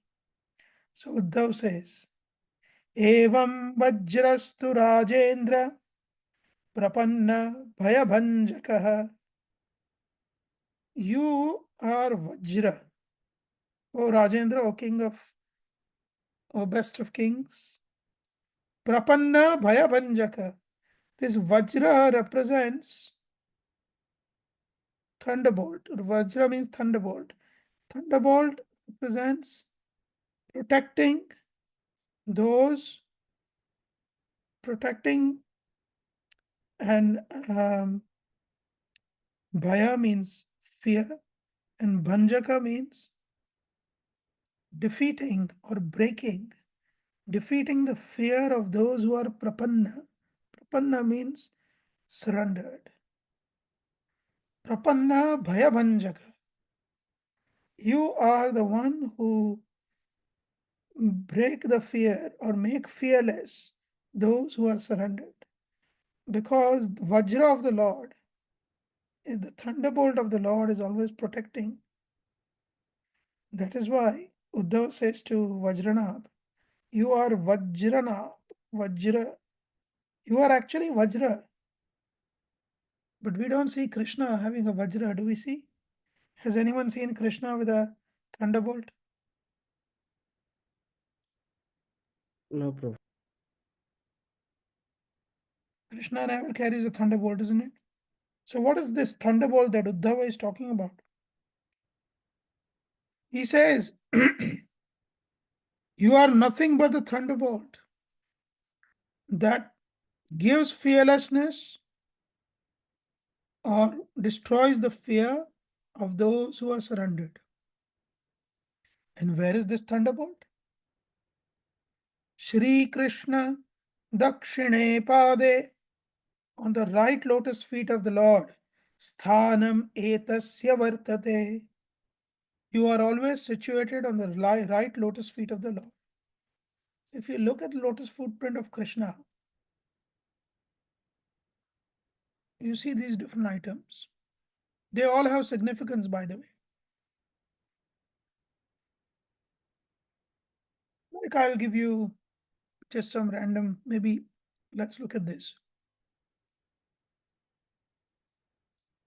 Cow's hoof print. What is this cow's hoof print?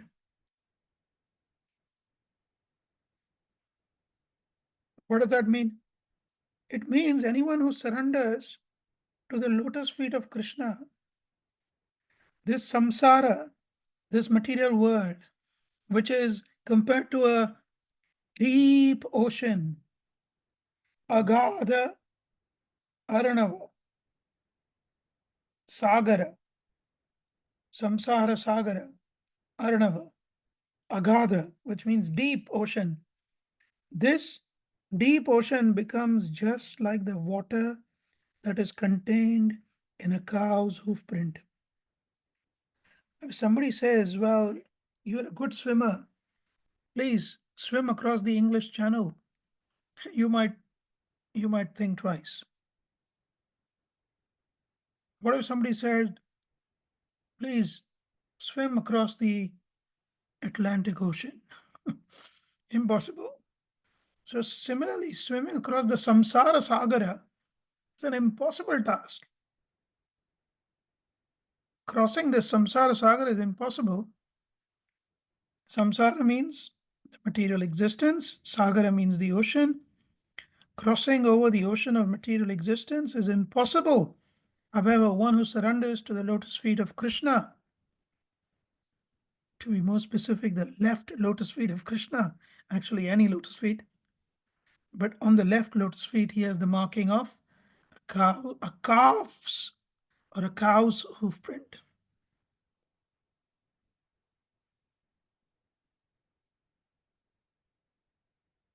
It means the samsara sagar just becomes as much as the water that is contained in a calf's hoof print. Similarly, Vajra represents that whoever surrendered to the lotus feet of the Lord has nothing to fear. You know, when it thunders in the sky, last afternoon, around 4 p.m., I came back from a long drive, quite exhausting, 4 hours in total. And it was thundering, and there was thunderstorm, and it was just cloudy. It was 4 p.m., but it felt like it was 7 p.m.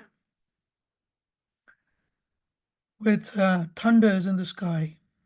And every time there was a thunder and lightning, you know, it instills some kind of a fear in the heart. So imagine the thunderstorm personified. If the actual lightning and the thunderstorm was to fall upon you, the lightning was to strike you, I mean, you could be charred to death immediately, instantly. There have been cases when people have been instantly vaporized because it's just. Now, the mark on the lotus feet of Krishna, Vajra, this is Vajra. It's like a thunderbolt. It's like a weapon of thunderbolt or lightning. So it gives fearlessness to whoever is surrendered to him. Similarly, all these signs, they have some meaning. It's for another time. It's nothing to do with this topic under discussion. But why do I show this? Because Uddhava revealed who Vajranabh was. Who is Vajranabh and what is his duty? Vajranabh is eternally the mark of Vajra on the feet of the Lord. That's a service. So don't think in the spiritual world you have to be somebody like, you have to be a gopa or a gopi or a mother or a father or a nurse or a whatever, monkey. I mean, you could be a particle of dust. You could be a something. Now, imagine all of these individuals, they are also individuals, by the way. Every single one of them are an individual and an individual personality.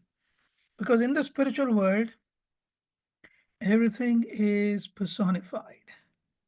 It's not impersonal. So just this one is Vajranabh, the one sign. That's what he says. Shri Krishna Dakshine Pade Sthanam Etasya Vartate. You are the imprint on the right lotus feet of Krishna. So what is your role? What is your duty? Your duty is to always protect the devotees of the Lord.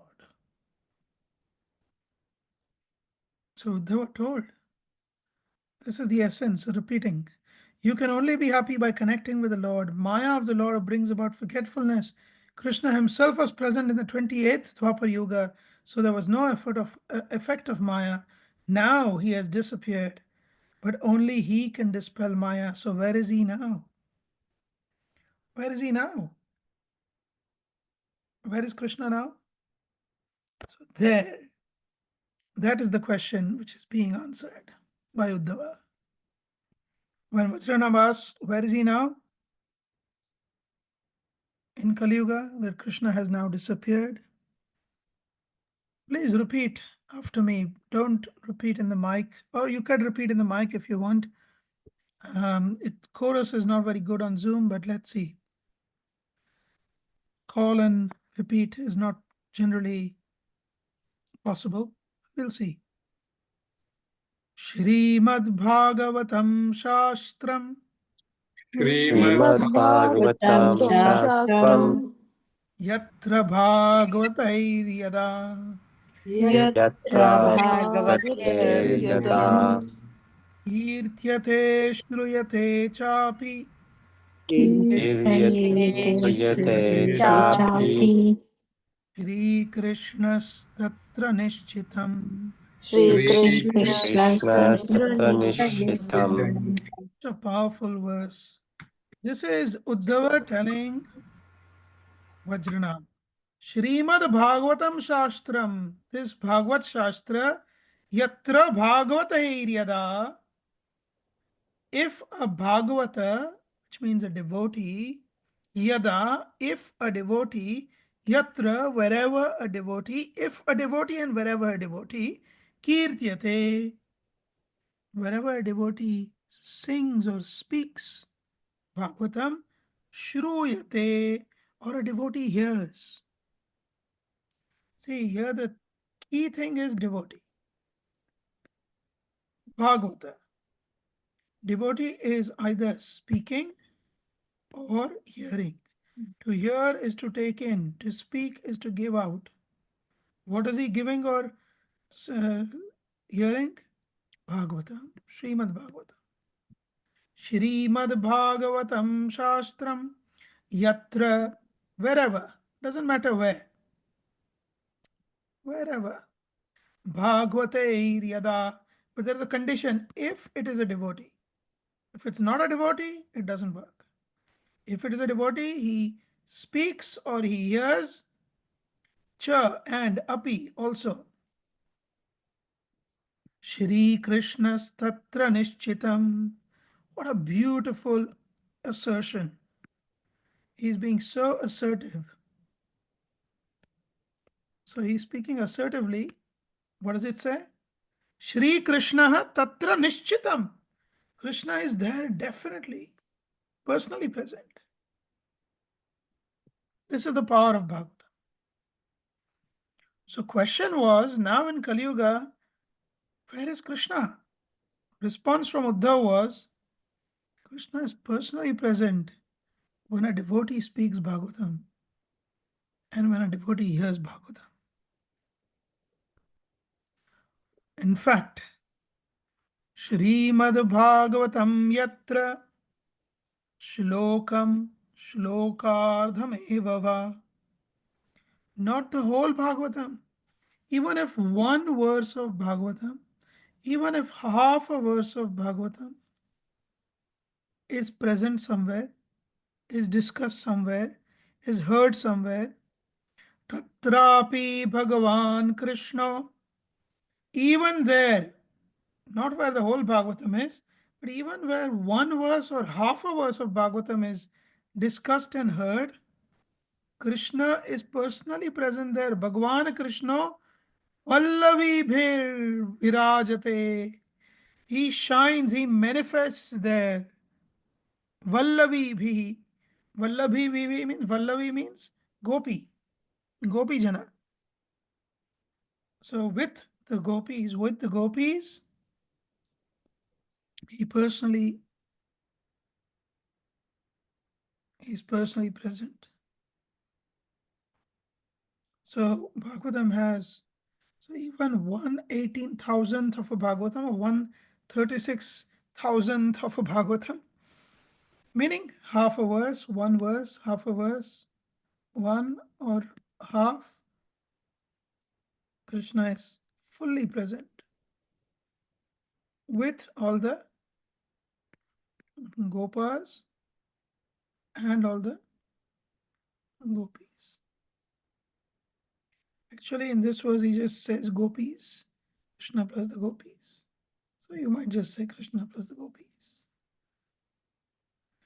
So there is no bar for this Bhagavatam. There is no limitation for who, what, where when it comes to Bhagavatam.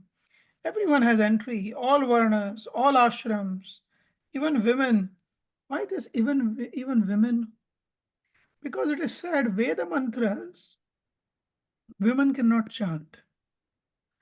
Vedas, they are barred from Vedas. Why is somebody discriminating from the women chanting the Vedas? Actually, there were rishis. And actually in the Vedic times, there were also rishikas. Rishikas means female rishis. So there is no discrimination. There are in fact mantras in the Rig Veda. Every mantra of the Veda, every single mantra, every single verse of the Veda is called mantra. And every mantra of the Veda has a rishi assigned to it, which means that this particular rishi was the one to whom this particular mantra was revealed through meditation. And the assimilation of all the mantras is the Vedas. Similarly, you find that there are rishikas also mentioned, female rishis. So it's not about discrimination. It is said generally women were not allowed to chant the Vedas, and that was because of several reasons.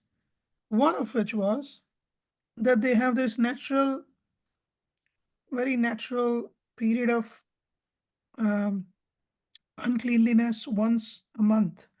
Now, uncleanliness in the sense that even if a priest had bleeding, say his thumb was cut while he was cooking or something, or even if he had fever, for example, high temperature, or he was vomiting, or he had diarrhea, I'm saying a male priest, even he was not allowed to chant the Vedas. Now, one cannot be so sure when, the ladies might have their monthly cycle sometimes, and all of that was considered to be unclean, just like the uncleanliness of even a man who was unwell. So generally for the Vedas, there was restriction. But what is being said here? For Bhagavatam, for this Bhagavad Dharma, No such restrictions. It does not matter. That's why it says even women. And I was clarifying just so that the women on the call and otherwise who may listen may not think that it is some discrimination. It's actually, the rule is actually the same for men or women. And again, only those who have a certain varna and certain ashram were allowed for certain kinds of mantras in the Vedas, but for Bhagavatam, everyone has entry. No one is barred. So somebody might say, so Uddhav, you are saying this Bhagavatam to us? Is this something that you invented, this Bhagavatam? Or has it come from someone or somewhere? So here we again turn to Srimad Bhagavatam. Please listen carefully. Bhagavatam, there are many paramparas, Bhagavata paramparas. One parampara is from Shankarshan. Asinam urvyam bhagavantam madhyam Shankarshanam devamakuntha sattvam Vivitsavastatvamatah parasya Kumara mukhya munayonvapruchan Asinamurvyam, sitting on Urvi. Urvi means earth. Sitting on earth, Bhagavan himself, Adyam, the first, the original, Shankarshanam. Shankarshan Bhagavan himself, Shankarshanam Devam, Akuntha Sattvam. Akuntha means without any akuntha. Kuntha means pain, anxiety, material elements, material qualities. Akuntha means non-material, transcendental sattva, Shuddha sattva. So Shankarshan Dev, who is transcendental, sits on the plate at the bottom of the earth, and Vivitsava Tattvam. Vivitsava.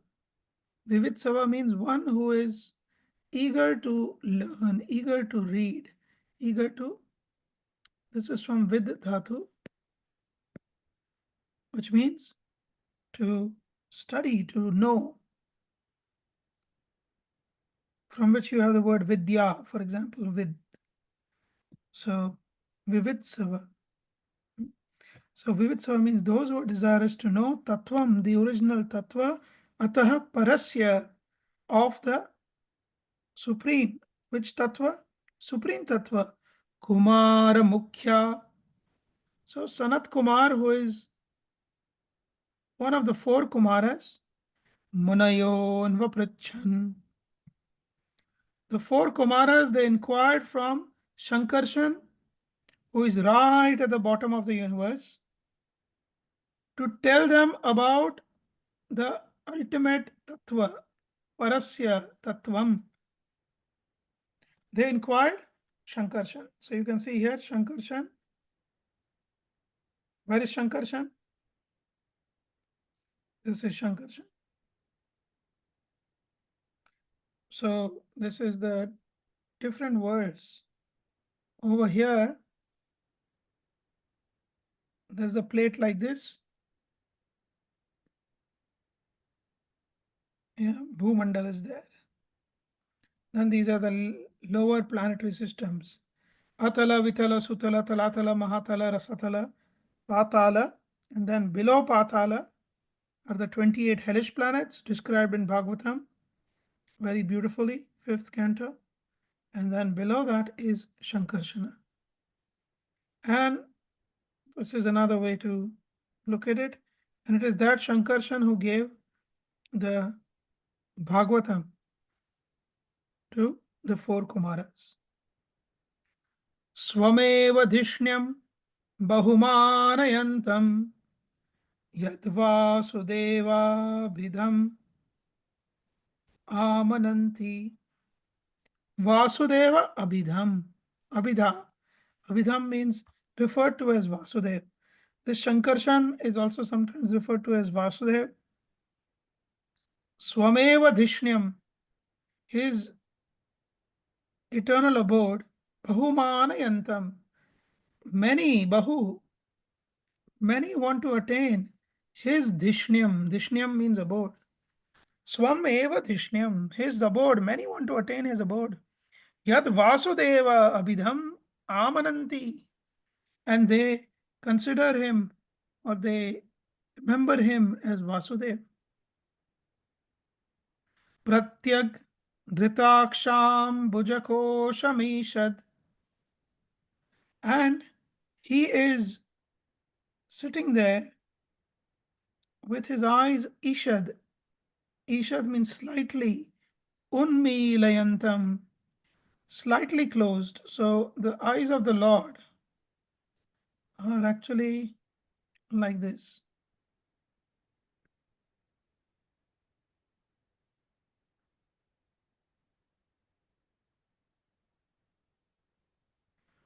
The eyes of Krishna are like this, slightly closed.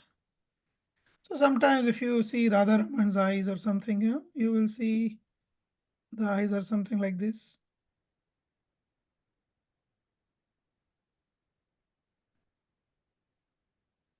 Yeah, they're not beady eyes, beady like this. Krishna's eyes are not like this, except when he is afraid from Mother Yashoda. Satanka netram. In Damodarashtakam, you have the word Satanka netram. This is Satanka netra, eyes which are wide open like this. Otherwise, Ishad unmilayantam vibhudo dayaya. So, out of his mercy, he gives this message to the four Kumaras. Message of what? This Bhagavatam. Says who? Third canto of Bhagavatam, it says. So you can see here, Shankarshan. He is giving Bhagavatam to Sanat Kumar. Sanatana, Sanaka, Sananda, all these four brothers, they are quadruplets. They are all 5 years old. They are all similar age, similar look. They are all born directly from Brahma. So they are going to get the understanding of the Paratattva, the ultimate reality, from Shankarshan. And Shankarshan, in response to the question of what is the ultimate reality, gives the Srimad Bhagavatam to them. Now, these boys, they had come all the way from Swargalok. So if you see, this is Satyalok, this is Tapalok, this is Janalok, this is Maharlok. These boys, 4 boys, they came all the way from Tapalok, all the way down here. And because they came all the way down there, how did they come is also one question. So that question is also answered by Bhagavatam. Swardhuni Uda Ardrai Uda. From the word Uda comes the word Voda, from which in Russian you have vodka, which means water actually. And from Voda comes water. So water comes from Uda. Uda. In fact, you have another evolution. From Uda, you have the word otter, which means an animal who lives in water. Otter, Uda. So Uda means water, water of Swardhuni. Dhuni means to wash. Swar means Swargalok. So when Krishna as Vamana, he became Trivikrama, big, huge. In his third step, he took his feet and he cracked open this shell of the universe. And the water from outside the shell started creeping inside. And that water was held by the jata of Lord Shiva. And this water is called as Swardhuni because it comes from Swargalok, Satyalok actually. Actually, when it came inside, Brahma caught the water in his Kamandalu, Ganga. And then Ganga came inside, all the way falling down. On earth, it came as Bhagirathi. And then Bhagirathi went inside lower planets as Patala Ganga. So this Ganga we cannot see. Patal Ganga also we cannot see. We can only see the Ganga on earth. So recently there was Kumbh Mela and many people went to Ganga. That Ganga we can see. We have no perception of the other Ganga. We should not be so much taken by disbelief because there is so much that we cannot see. We cannot see 4G or 5G or 2G or 3G signals. We cannot see radio waves. We cannot see protons and neutrons. We cannot see frequencies. So many things we cannot see. We cannot even perceive. So in one sense, our mobile phone is more advanced than us because it can perceive and sense a 5G signal. We can't. If you ask a human being, please tell me, is there a 5G signal here? He or she doesn't have a clue until they have their mobile phone. So there are things that we clearly can't perceive. So these are in different dimensions and hence we can't perceive. So Swardhuni is the Ganga that flows in the upper planetary system. She comes down and then all the way to Patal. And here in this verse, it is mentioned the four Kumaras, Swardhuni, Uda, using the water of the Swargalok, that is the path they took. Drai, how do you know that? Because their heads were wet. Swajata Kalapai, their shikhas were wet with the water of the Ganga because they took the path of the Ganga, came all the way from Janalok, high planet, down to Patalalok and below. Upasparshantas Charanopadhanam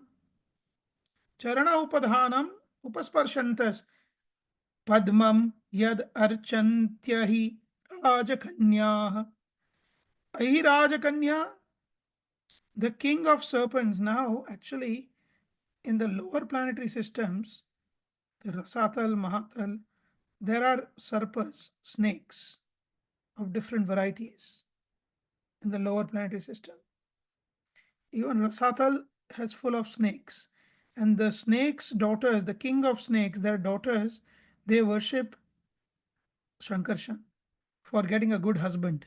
So this verse says that the four Kumaras came and bowed down to the lotus feet of Shankarshan Bhagwan. The same Shankarshan Bhagwan whose lotus feet are worshipped by Ahi. Ahi means snake. Raja, king. Kanyaha, the daughters of the king of snakes in the lower planetary system. Saprema Nana Balibhir Varartha. Saprema, they are worshipped with love. Nana Balibhi, and with many offerings. What kind of offerings? Varartha, offerings which are desired by the Lord. One cannot offer something to someone that the person doesn't desire. So this is, so what are we, why are we in this verse? Because we know that the question is, what is the Bhagavad Parampara? How did this Bhagavatam, how was it received by Charu Rakshita Machi? Please don't put things on the screen. So, okay, I can't get rid of it now. Please don't touch the screen and draw anything. So here we see Shankarshan gave the message to the four Kumaras. The four Kumaras, then we saw the glorification of Shankarshan, and then we saw how the four Kumaras came down to see Shankarshan. You can see here, Satyalok, Dhruvalok is there, and then all the way down. You know, the same Ganga goes as Alaknanda coming to earth on Jambudvip. Four other names are there, Chakshu, Bhadra, Sita. Anyway, this is all showing you the same thing. And then the four Kumaras, Proktam Hilaitad Bhagavattamena. These four personalities, Nivritti Dharma Bhiratayatena, they received this because they have Nivritti Dharma Abhirata. Abhirata means extremely attached to Nivritti Dharma. There are two dharmas, Pravritti, which means to expand, and Nivritti, which means to contract. Actually, there's only two things in life. You could expand. You have 100 pounds, you make it 1,000, make it 10,000, make it 100,000, make it 1 million, make it 100 million, make it 10 billion, make it a trillion. You just expand, and one day you die and everything is taken away. You go back to zero. Another is Nivritti Marga. In Nivritti Marga, just 1 second, I'll be with you. I think there's some music in the background. I need to stop that.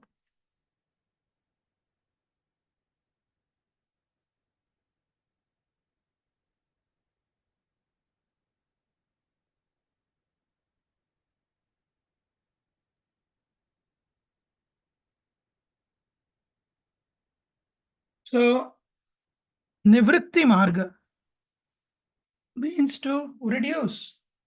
You have Pravritti means expand. Nivritti means reduce down to the bare essentials. Actually, it's very interesting. Our life should be, according to spiritual life, it should be like this, like a mridanga. What that means is we are born with something. Imagine this to be the amount of our possessions. Imagine this to be time. This is when we are born. 0 years. This is when we die. Time equals, let's say for argument's sake, 80 years. So when we are born with some possessions. I mean, in the sense, we're not really born with the possessions, but our parents will offer us some possessions, at least a nappy or a little cloth to wear or something. You know, we start getting some things. Even before we are born, they are buying clothes for us and toys for us and something, you know, like a bed. So yeah, so there's something, right? And then we grow up and we add to our possessions and more and more and more. So this is the possessions. Until one point, which is according to Shastra, this is the age of 50 years. If you're going to live 100, if you're going to live 80 years, this is the age of 40 years. Oops. At the age of 40 years. You should then start reducing your possessions. It doesn't mean getting rid of possessions, but handing over the possessions to others or giving to others or being detached from the possessions to the degree that by the time you are 80 or about to leave this world, you practically have. Dhruv, Shriji Sundari, you are not on mute. So till the point that you have no possessions and you can leave this world without any attachment. What happens if you grew this instead and it became bigger and bigger and bigger? It becomes almost impossible for you to leave because your possessions have increased over time. The possessiveness has increased over time and it's impossible to leave. That's why this particular personality, the four Kumaras, they had no possessions to begin with. They don't even wear clothes. Why do they not wear clothes? Because they don't want to be attached to wearing clothes. But how can you be a naked person if you are, you know, of a certain age? So they never grow beyond 5 years old. So even though they are stark naked, they just look cute at best. There is nothing, no other kind of attraction. And you can see there, they are here sitting completely naked. So no possession, because they are nivritti dharma bhirata. They were given by Shankarshan the message for Kumaras. Sanat Kumaraya Sachaha Prishta. And one personality approached Sanat Kumar to ask about this message. Who was that personality? Sankhyayanayang Dhrutavrataya. Dhrutavrata, one who follows his vows, one who holds his vows. Dhruta means to hold. He holds his vows, holds on to his vow. One who holds on, does not give up, no matter what. That personality, a rishi by the name of Sankhyayana. So Kumaras gave, Shankarshan gave message of Bhagavatam to Kumaras, Kumaras to Sankhyayana. Now again in Bhagavatam it says, Sankhyayana Paramahamsya Mukhyo Vivakshamano Bhagavad Vibhuti. Desiring to share this, the best of Paramahamsas by the name of Sankhyayana, he gave this Jagadaso Smad Gurave Anvitaya. So, gave this to my Guru.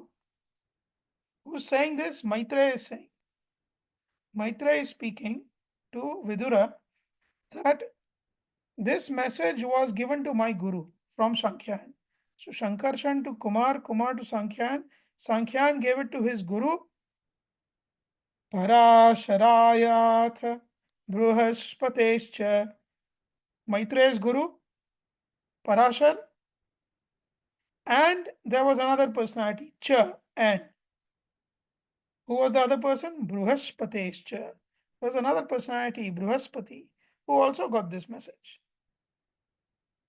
So Bhagavatam Parampara is started. You can see. Now, here he is saying to Vidur, Provacha Mahyam Sadayalurukto, that Parashar, out of his mercy, Muni Pulastena Purana Madhyam Soham Tavaitat Kathayami Vatsa. Shankarshan to Kumar to Sankhya and to Parashar, he very kindly, Dayalu, out of his compassion, Mahyam to me, Ovacha.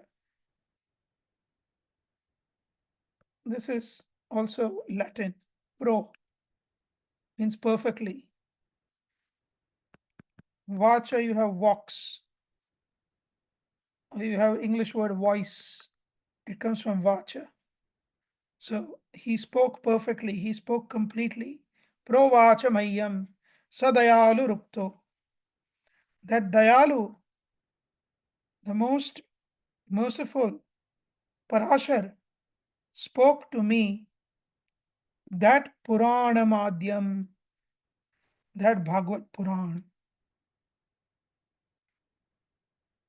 Adyam Puranam means Purana that glorifies the Adi Purusha, Supreme Person, and also the best of Puranas was given to me, to Maitreya.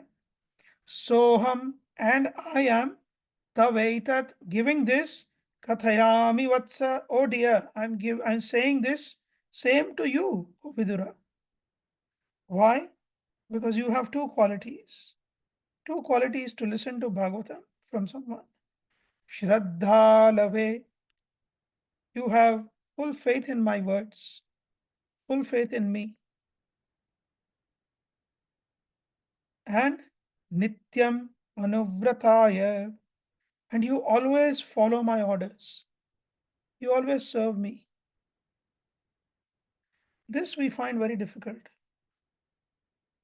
Even when we come across devotees who have faith in the Bhagavatam, especially because of how Kali Yuga is, Lord Chaitanya was a young grihastha, and everyone in Mayapur, in Navadvip, were mocking him. because he was a Pandit. But everyone was mocking him. Oh, he's just a Grihastha. He's just like us.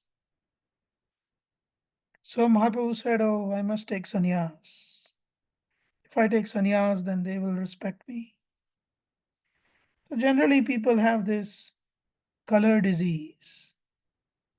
Depending on the color of your dress, depending on your hairstyle, depending on your speaking style or where you come from, or what background it is, or this or that, they will determine what kind of a devotee you are.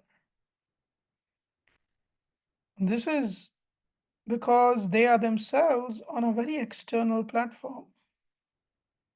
So we should not be like that. We should seek, the person who got me started with regularly reading Srimad Bhagavatam was not a sannyasi, was not a machari, was not a vanaprasthi. He was a simple grihastha. He wasn't even a scholar, but he was a very simple, dedicated grihastha. I used to go to his little office and I used to, during my lunch break, and I used to share my packed lunch with him, and he would share his packed lunch with me, and he would just say, come on, we have 35 minutes lunch break. That's all you used to get in India, 35 minutes lunch break. So in 35 minutes, he'd say, let's spend no more than 5 minutes in eating our prasadam so that we can do the real feasting, which is reading Srimad Bhagavatam. And every single day, I would go to his office and I would listen to him, and he would make me read and he would listen to me. And then for 10 minutes, we would discuss. This would happen every single day. Although I was there in that office, that particular workplace, for no more than I think a couple of years or even less, it just developed such taste in me. So we have this disease that we only follow certain kind of people that we see with our eyes. They are in saffron, or they have a certain kind of a hairstyle, a certain kind of background, or maybe they have to be very educated or very scholarly. They have to know Sanskrit. They have to know. What's the value of Sanskrit? Zero. It's just a language, end of the day, if it's not applied in Krishna's service. Even Ravana wore saffron when he abducted Sita. So what's the value of saffron? In itself, zero. The 6 Goswamis never wore saffron. And yet, Srila Prabhupada wore saffron, Siddhanta Saraswati Thakur wore saffron, all our current sannyasis wear saffron. So absolutely, it is respectable, no doubt. My point is slightly different. My point is the color of the dress in and of itself is not a qualification. The fact that you know something or you don't know something is in and of itself not a qualification. What is the qualification? Shraddha alave. You find someone who has love for Bhagavatam, you have faith in that person. Nityam anuvrataya. You follow that person. In this case also, Maitreya was actually a grihastha. He was a muni, but he was a grihastha. He had a daughter also. So Maitreya is speaking to another grihastha, Vidura.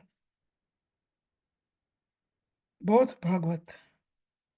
This is the Bhagavat Parampara. There is another Bhagavat Parampara. Now we are going from Bhagavatam to Skanda Purana again. And it was important to take this diversion to help you understand the Parampara. Because here Uddhava is not giving the full Parampara. He is saying, Sankhyayana Prasadaptam, by the mercy of Sankhyayan, Srimad Bhagavatam Pura. This Srimad Bhagavatam was previously spoken. Bruhaspatir Dattavan me was spoken to Bruhaspati, and Bruhaspati gave it to me. Tenaham Krishna Vallabha. That's how I became Uddhava. Now Uddhava is telling how he became Uddhava. Simply by becoming a lover of Bhagavatam, he was born as Krishna Vallabha. He was born as Uddhava. Can you believe it? He appeared as Uddhava, as a cousin of Krishna. In his previous life, he received Bhagavatam from Brihaspati and just became a lover of Bhagavatam, and then he was born. Of course, by saying lover of Bhagavatam, just, it's not a just, because lover of Bhagavatam means lover of Bhagavan. But then he only speaks of this section in Skanda Puran. So I had to tell you about the parampara from Bhagavatam, because that takes us all the way to Sankarshana, who is Krishna himself, or rather expansion of Krishna himself. So this shows that this is the Bhagavat parampara of Uddhava. And of course, now this parampara is going to continue, because Uddhava is now revealed the Bhagavatam, or going to reveal the Bhagavatam to whom? To anyone? Who is Uddhava going to reveal it to? Gopis? Gopis? Well, this is, 16,000 Patnis. Vajranab, yeah. yeah, to Vachana. queens and to Vachana. Vajrana. Very good. So now, Uddhava is telling Vajranab. By the way, I just want to tell you how beautifully acharyas speak. So this parampara, which is mentioned in third canto of Bhagavatam, this third canto, chapter 8, the parampara that is mentioned, Vallabhacharya gives a beautiful commentary. He says that actually, why is this particular parampara mentioned? This particular parampara mentioned. There is some hidden sense to it. The hidden sense is this. The hidden sense is that Shankarshan is in charge of all the lower planets. Atala, Vitala, Sutala, Talatala, Mahatala, Rasatala, Patala. Parashara, Maitreya, Uddhav, Vidura, they are all in Bhulok. Bhumau. So lower planetary system, Bhagavatam is there. On earthly planet, Bhagavatam is there. Brihaspati, who is also in this parampara, you can see here. Did I miss it? Yes, Brihaspati is there. So there are two personalities, like Parashara is there and Brihaspati. So one is the Parashara line, the other is the Brihaspati line. So Brihaspati is king of, sorry, not king, he is the priest of Indra. He is the guru of Indra. So Brihaspati is in Swarlok and Bhuvarlok. So Devaloke Bhagavata Pracharartham. So in Devalok also Bhagavatam Prachar is there. Higher than that, Sankhyayana is in Maharlok. Uparitana Lokeshu. The Kumaras are in Tapalok Janlok. And Brahma himself is in Satyalok. So basically, Vallabhacharya says this Bhagavatam Prachar has happened in all the lokas. To different degrees, the realizations will be there because of their individual limitations. But the Prachar of the Bhagavatam is there in all the lokas. In fact, Brihaspati told Uddhava in Skanda Puran, how did the three Deva means Brahma, Vishnu, and Mahesh, or Shankara or Shiva, how did the Trinity, because there's a different Trinity in the Christian faith, we're not talking about that Trinity. We're talking about Brahma, Vishnu, and Mahesh. How did they get the power? Brahma of creation, Vishnu of maintenance, and Mahesh of destruction. Where did they get their own powers from? Brihaspati told Uddhava, Brahma's power of creation comes by Shrishtim vitanute nityam sasapta puna puna. Every 7 days, Brahma is doing saptaha, 7 days of Bhagavatam study continuously.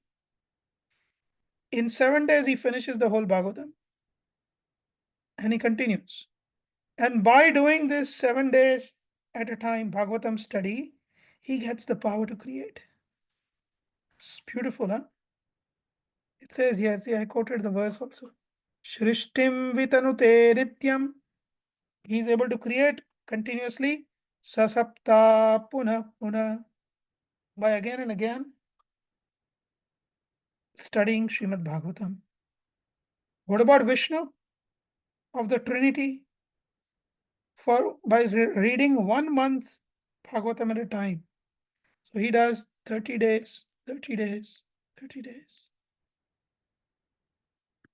So he does Parayan for 30 days.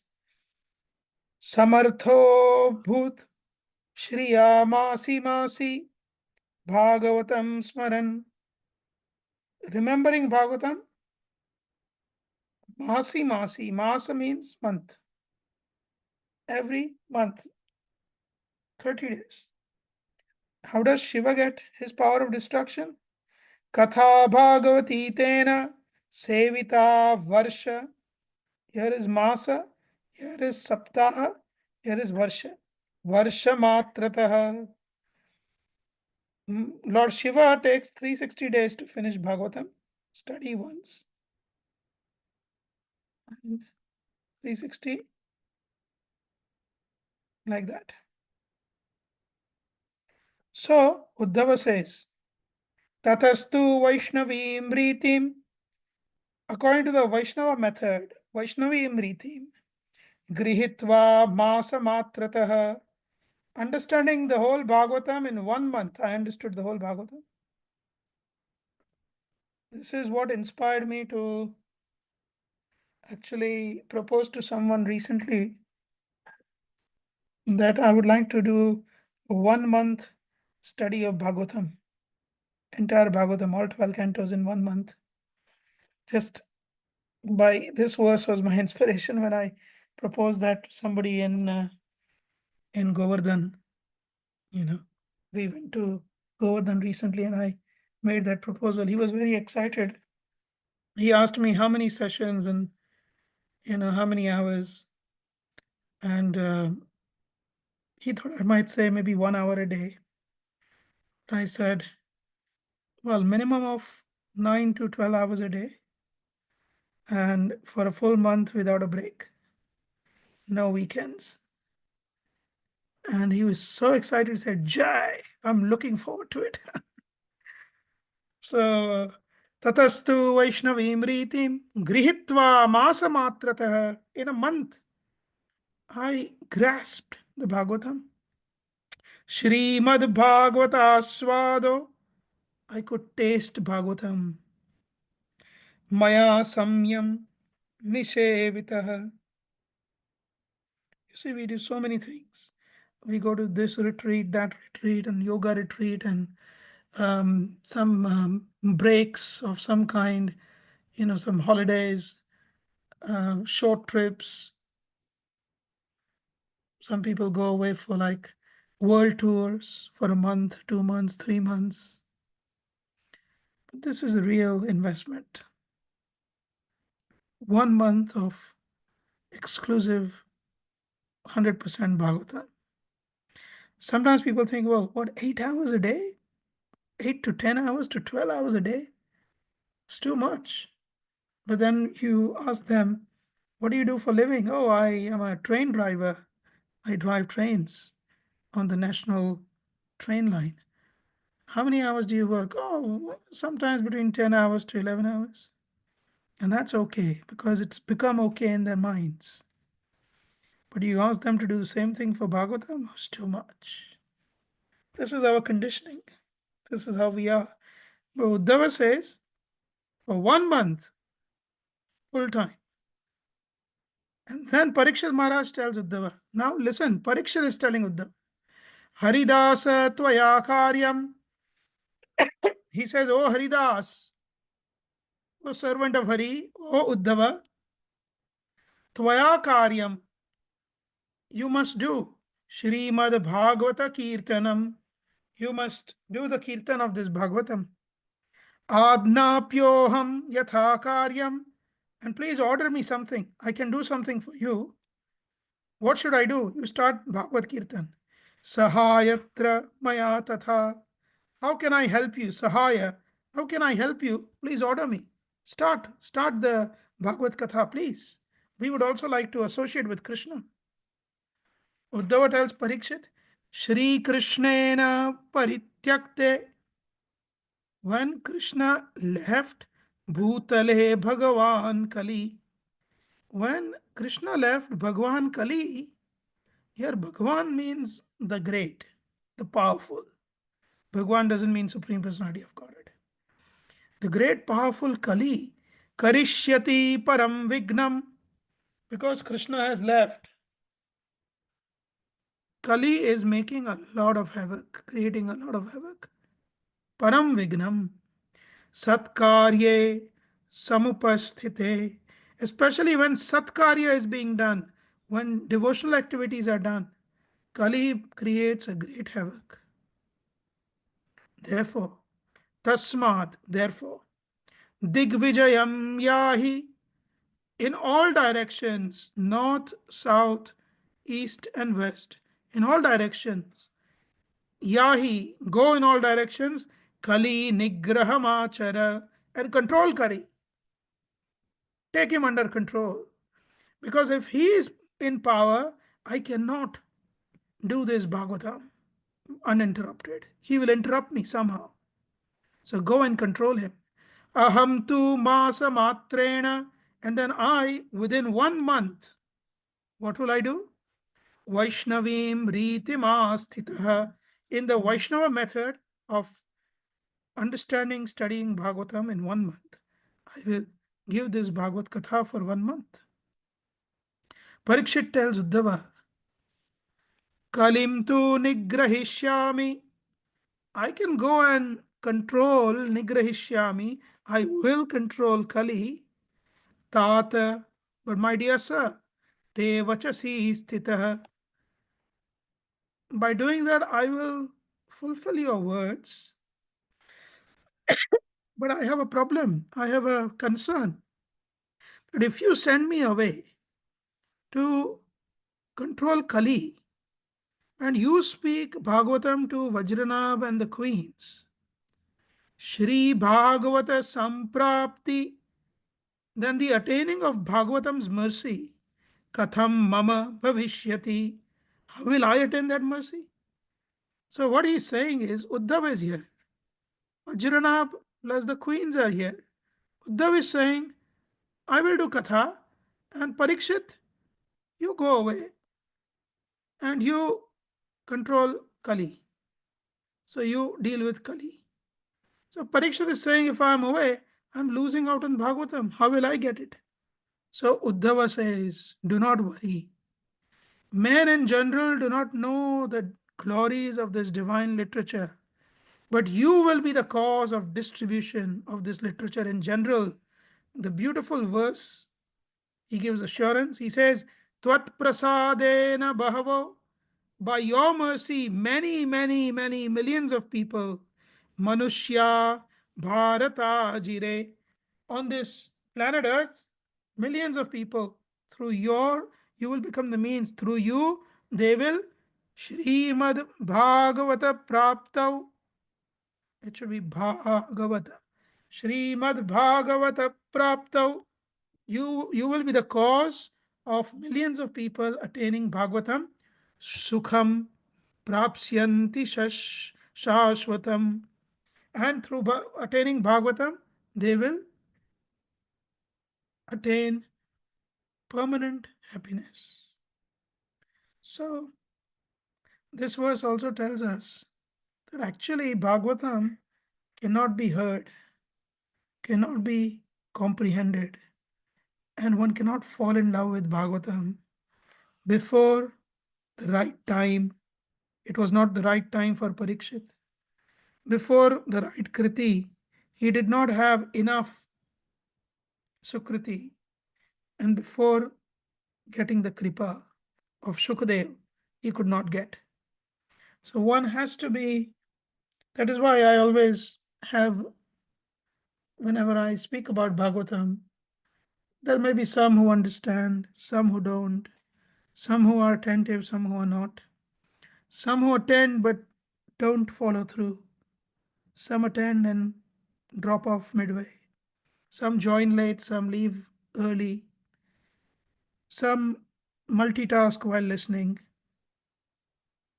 And my mood is, it's all right. It's all right. It's perfectly fine. Because for somebody to go deep, uninterrupted, attracted to Bhagavatam, to hear uninterruptedly, to comprehend every single thing, needs a lot of bhakti, kriti, sukriti, a lot of kripa, and the time has to be right for that person. We see this from this verse. It was not the time for Parikshit. It was not, he still had to do some unfinished activities of getting detached from his kingdom by being cursed by the little boy, Brahmin boy, to be killed by the bite of Takshaka the serpent in 7 days. That had still not happened. He was still attached to his kingdom. And the mercy of Shukadev had not been received yet. So because the Kal and the Kriti and the Kripa were not there, he did not hear Bhagavatam. Instead, he was sent away. And Uddhava told Parikshit, don't worry.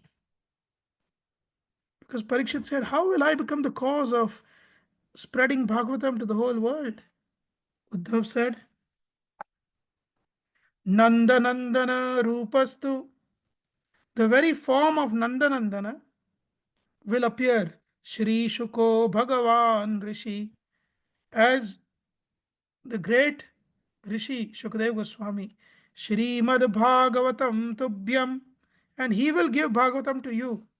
Shravayishyati Yashamshayah, have no doubt, he will make you hear the Bhagavatam. And Nandanandana Roop means the Roop of Hari himself. And Shukdev Goswami is considered to be the Mukharvind, the mouth of Lord Hari. Srimad Bhagavatam Tubhyam Shravishyati Ashamshayah. Have no doubt. Parikshit circumambulated Uddhava and he left.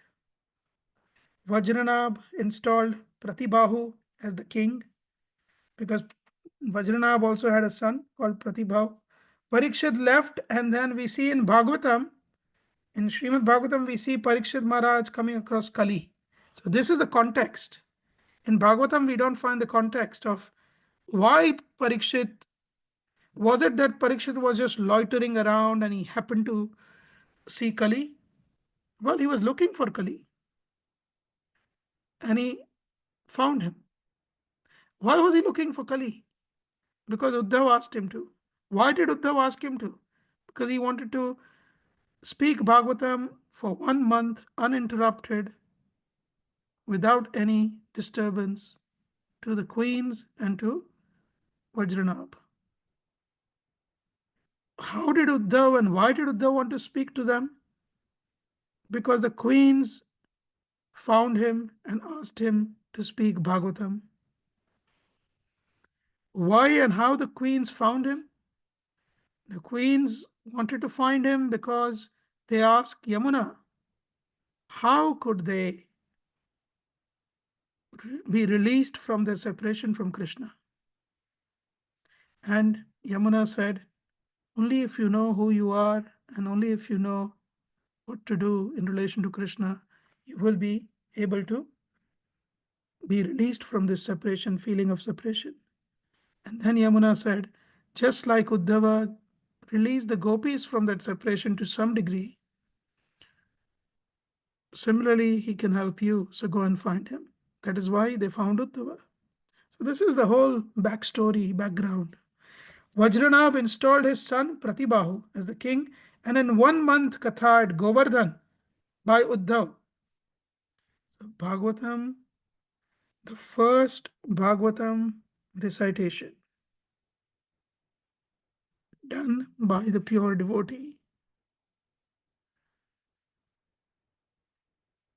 in Brajmandal was at Govardhan by Uddhava himself. This was before, not after, this was before Shukdev Goswami spoke the Bhagavatam to Parikshit. This is the first Bhagavatam. That's why Govardhan is such a powerful place. Giriraj Maharaj has everything. Govardhan has everything. So, Vajra, he saw himself after the Bhagavatam recitation. What happened? Vajra saw himself on Krishna's right foot. He could see his original identity. And the mothers, they saw themselves as the rays of the moon during the rasa dance. Vajranab's destination, Atmanam chatad antastham sarvepi dadrushu tada. They all saw their original forms. Antastham, tadantastham, Atmanam, sarvepi, everyone, dadrushu, they saw. Tada, then. Vajrastu dakshine drishtva, and Vajra saw on the right feet of Krishna, pada saroruhe, on the right lotus feet of Krishna, he saw himself. And what about the queens? Swatmanam Krishna Vaidhuryan. Krishna Vaidhurya. Vaidhurya means separation. Muktaha, they became free of the separation. Tad bhuvi ashobhata. In that place, they realized. Tachatan matara Krishna. Those mothers, they saw Krishna Rasa Ratri Prakashini. So when the full moon was shining and the Ras Leela was taking place, you see, Radha and Krishna were there. Thousands of gopis were there. No one could witness the sweet and beautiful exchange of Ras Leela except those who were given entrance. How could ordinary moon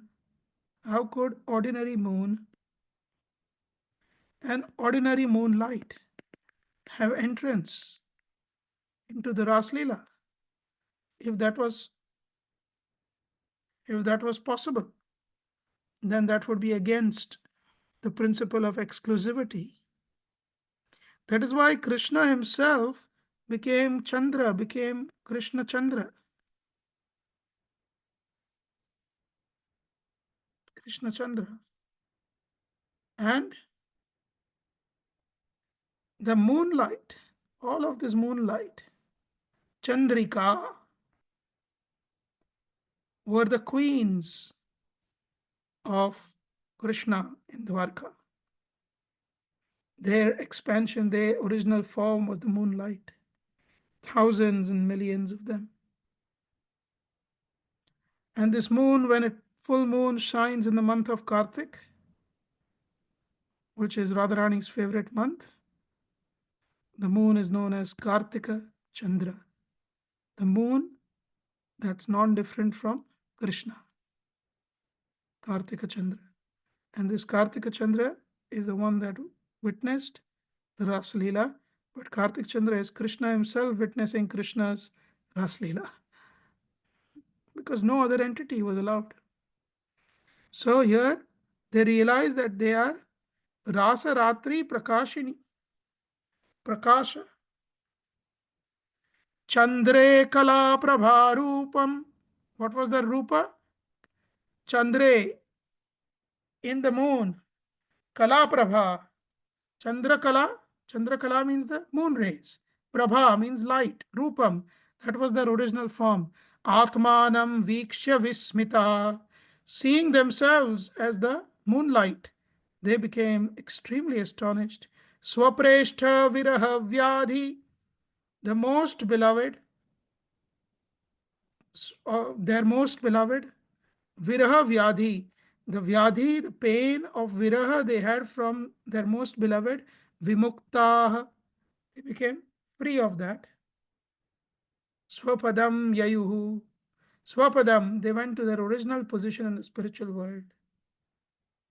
What are the destination of the other people who were there? Ye nye cha tatra te sarve. Anyone else who was there in that gathering, listening to the Bhagavad Katha spoken by Uddhava, Nitya Leelantaram Gatha, they all also went into the Nitya Leela. Vyahavarika Lokebhya,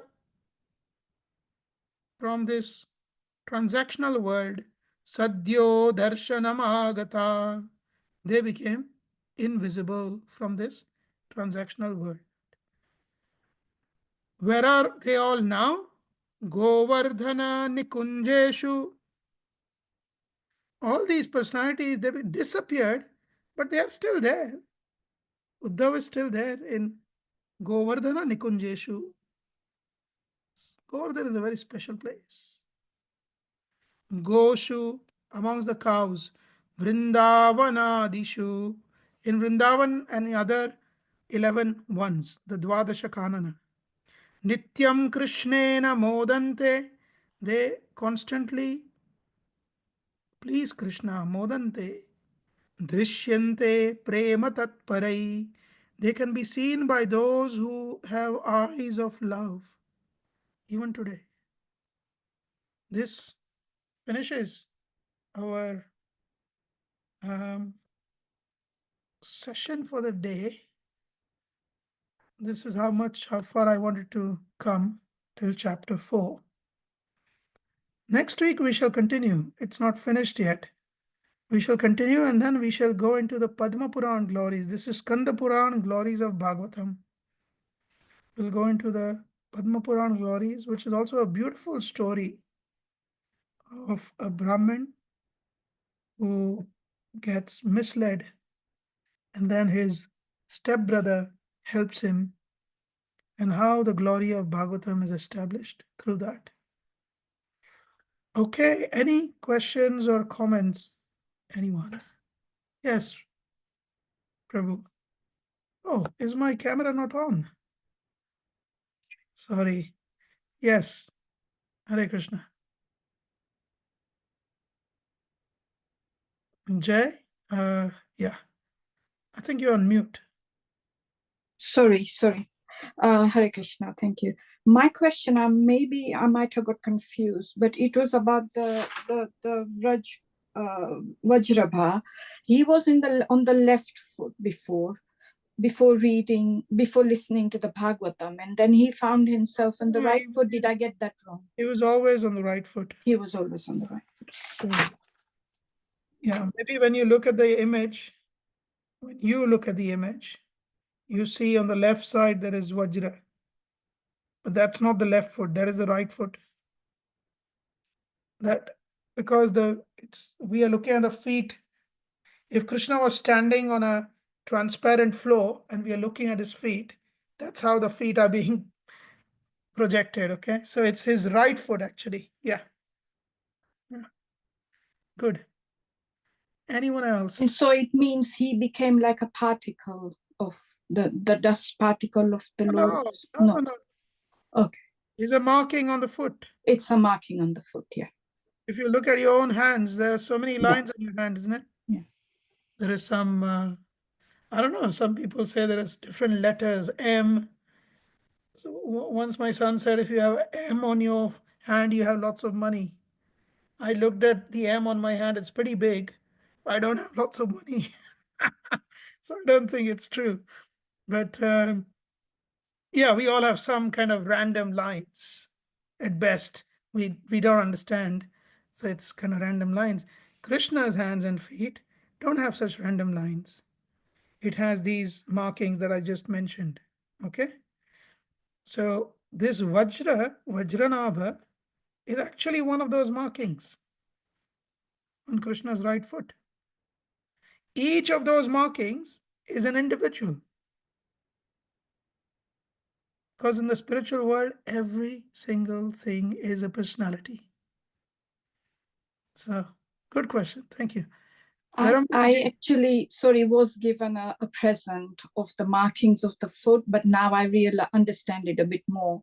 It's gold plated and all the markings are there in both the feet. Yeah. Yes. Good. Dharamveerji? Thank you, Prabhuji. This is How are very you?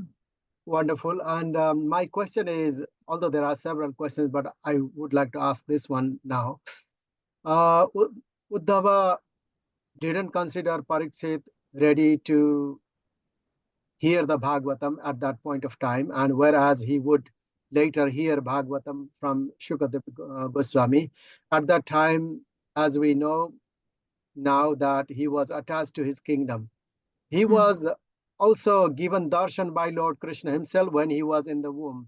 So an exalted personality like Parikshit has that sort of situation, not eligible to hear the Bhagavatam. So what to speak of we grihasthas? And this is a little bit kind of discouraging. I mean, how the grihasthas can be inspired. Obviously we are much more fallen than Parikshit, beyond any comparison. Yeah, I mean, Kali Yuga, the more fallen you are, the more you have mercy of Lord Chaitanya. So we should be okay with that, being fallen. That's not a problem. That's not a disqualification at all. As far as Parikshit Maharaj's situation was concerned, there was a combination of him becoming a nimitta in the future, which is also the plan of the Lord. So Uddhava does not want to disturb Krishna's plan by giving him Bhagavatam early. So he wants to let him become the nimitta for the whole world to hear Bhagavatam. Because the whole world was there. When Uddhava spoke Bhagavatam, mainly the queens were there in Vajranab. But when Shukdeva spoke Bhagavatam, 88,000 rishis and all their disciples, and I mean the whole world was there. So he became nimitta. So Krishna used him for a specific purpose. And also Krishna used him for the specific purpose of limiting Kali to the 4 things: meat eating, gambling, illicit sex, and intoxication, and gold, 5th. So he put Kali in these 5 areas, and he brought Bhagavatam out to the whole wide world. So this was nimitta for Parikshit. Of course, each one of us has individual qualification and individual capacity and capability. It cannot be generalized. One cannot say, if Parikshit didn't get it, then how would I get it? For example, because the equation between Krishna and Parikshit is not necessarily got anything to do with us, because we are all individuals. And in Kali Yuga, of course, Kali Yuga had started by then because Kali was there and was controlled by Parikshit. Yet, for us, Mahaprabhu has given his mercy by saying anyone who follows the principle of chanting the holy names and obeys my order, Amar Adnai, Guru Hoya Taroi Desh. You become Guru by my order. You have no qualification. Like you said, you feel discouraged. What is our qualification is the word you used. We have no qualification. Our only qualification is that Mahaprabhu has given us his mercy. He has gone on record by saying, by my order, you take this up. By my order, Bhagavata Shravana, you hear Bhagavatam. So we have no qualification, but because it's his order, he's going to make us qualified. Our qualification is in his order, his mercy. And that's why one must not think oneself as so disqualified and so lowly that one runs away from doing bhakti, it can become a very negative tendency in all of us. You might say, well, I mean, I'm not qualified, and that could be an excuse to not do. In a very strange way, it could become an excuse. So Krishna's kindness surpasses his strictness. Always. Like a father. Father can be very angry and upset, but then if he's a good father, then he will always somehow mellow down and shower his love. So yeah, we should not think, because of Mahaprabhu's mercy, we should not think that we are disqualified. Yes, if not for Mahaprabhu, then yeah, it could have been a tough one, I think. Because of Mahaprabhu, it's become easy. Kathanchana smrute yasmin dushkaram sukaram bhavet. Vismrute viparitam syat Shri Chaitanyam namamitam. Kathanchana smrute yasmin. Somehow or the other, if you remember, Chaitanya Mahaprabhu. Kathanchana smrute yasmin dushkaram sukaram bhavet. Then the most difficult task becomes the most easy. Vismrite viparitam syat. But if one does not remember Mahaprabhu, then the opposite is true. Shri Chaitanyam namamitam. We will stop here. You will have opportunities to ask questions next time. I don't want to go over by too much. We started a bit late, so I think the session is more or less still within the 3.5 hours almost. So thank you very much for being there. I really appreciate it. And my obeisances to all of you.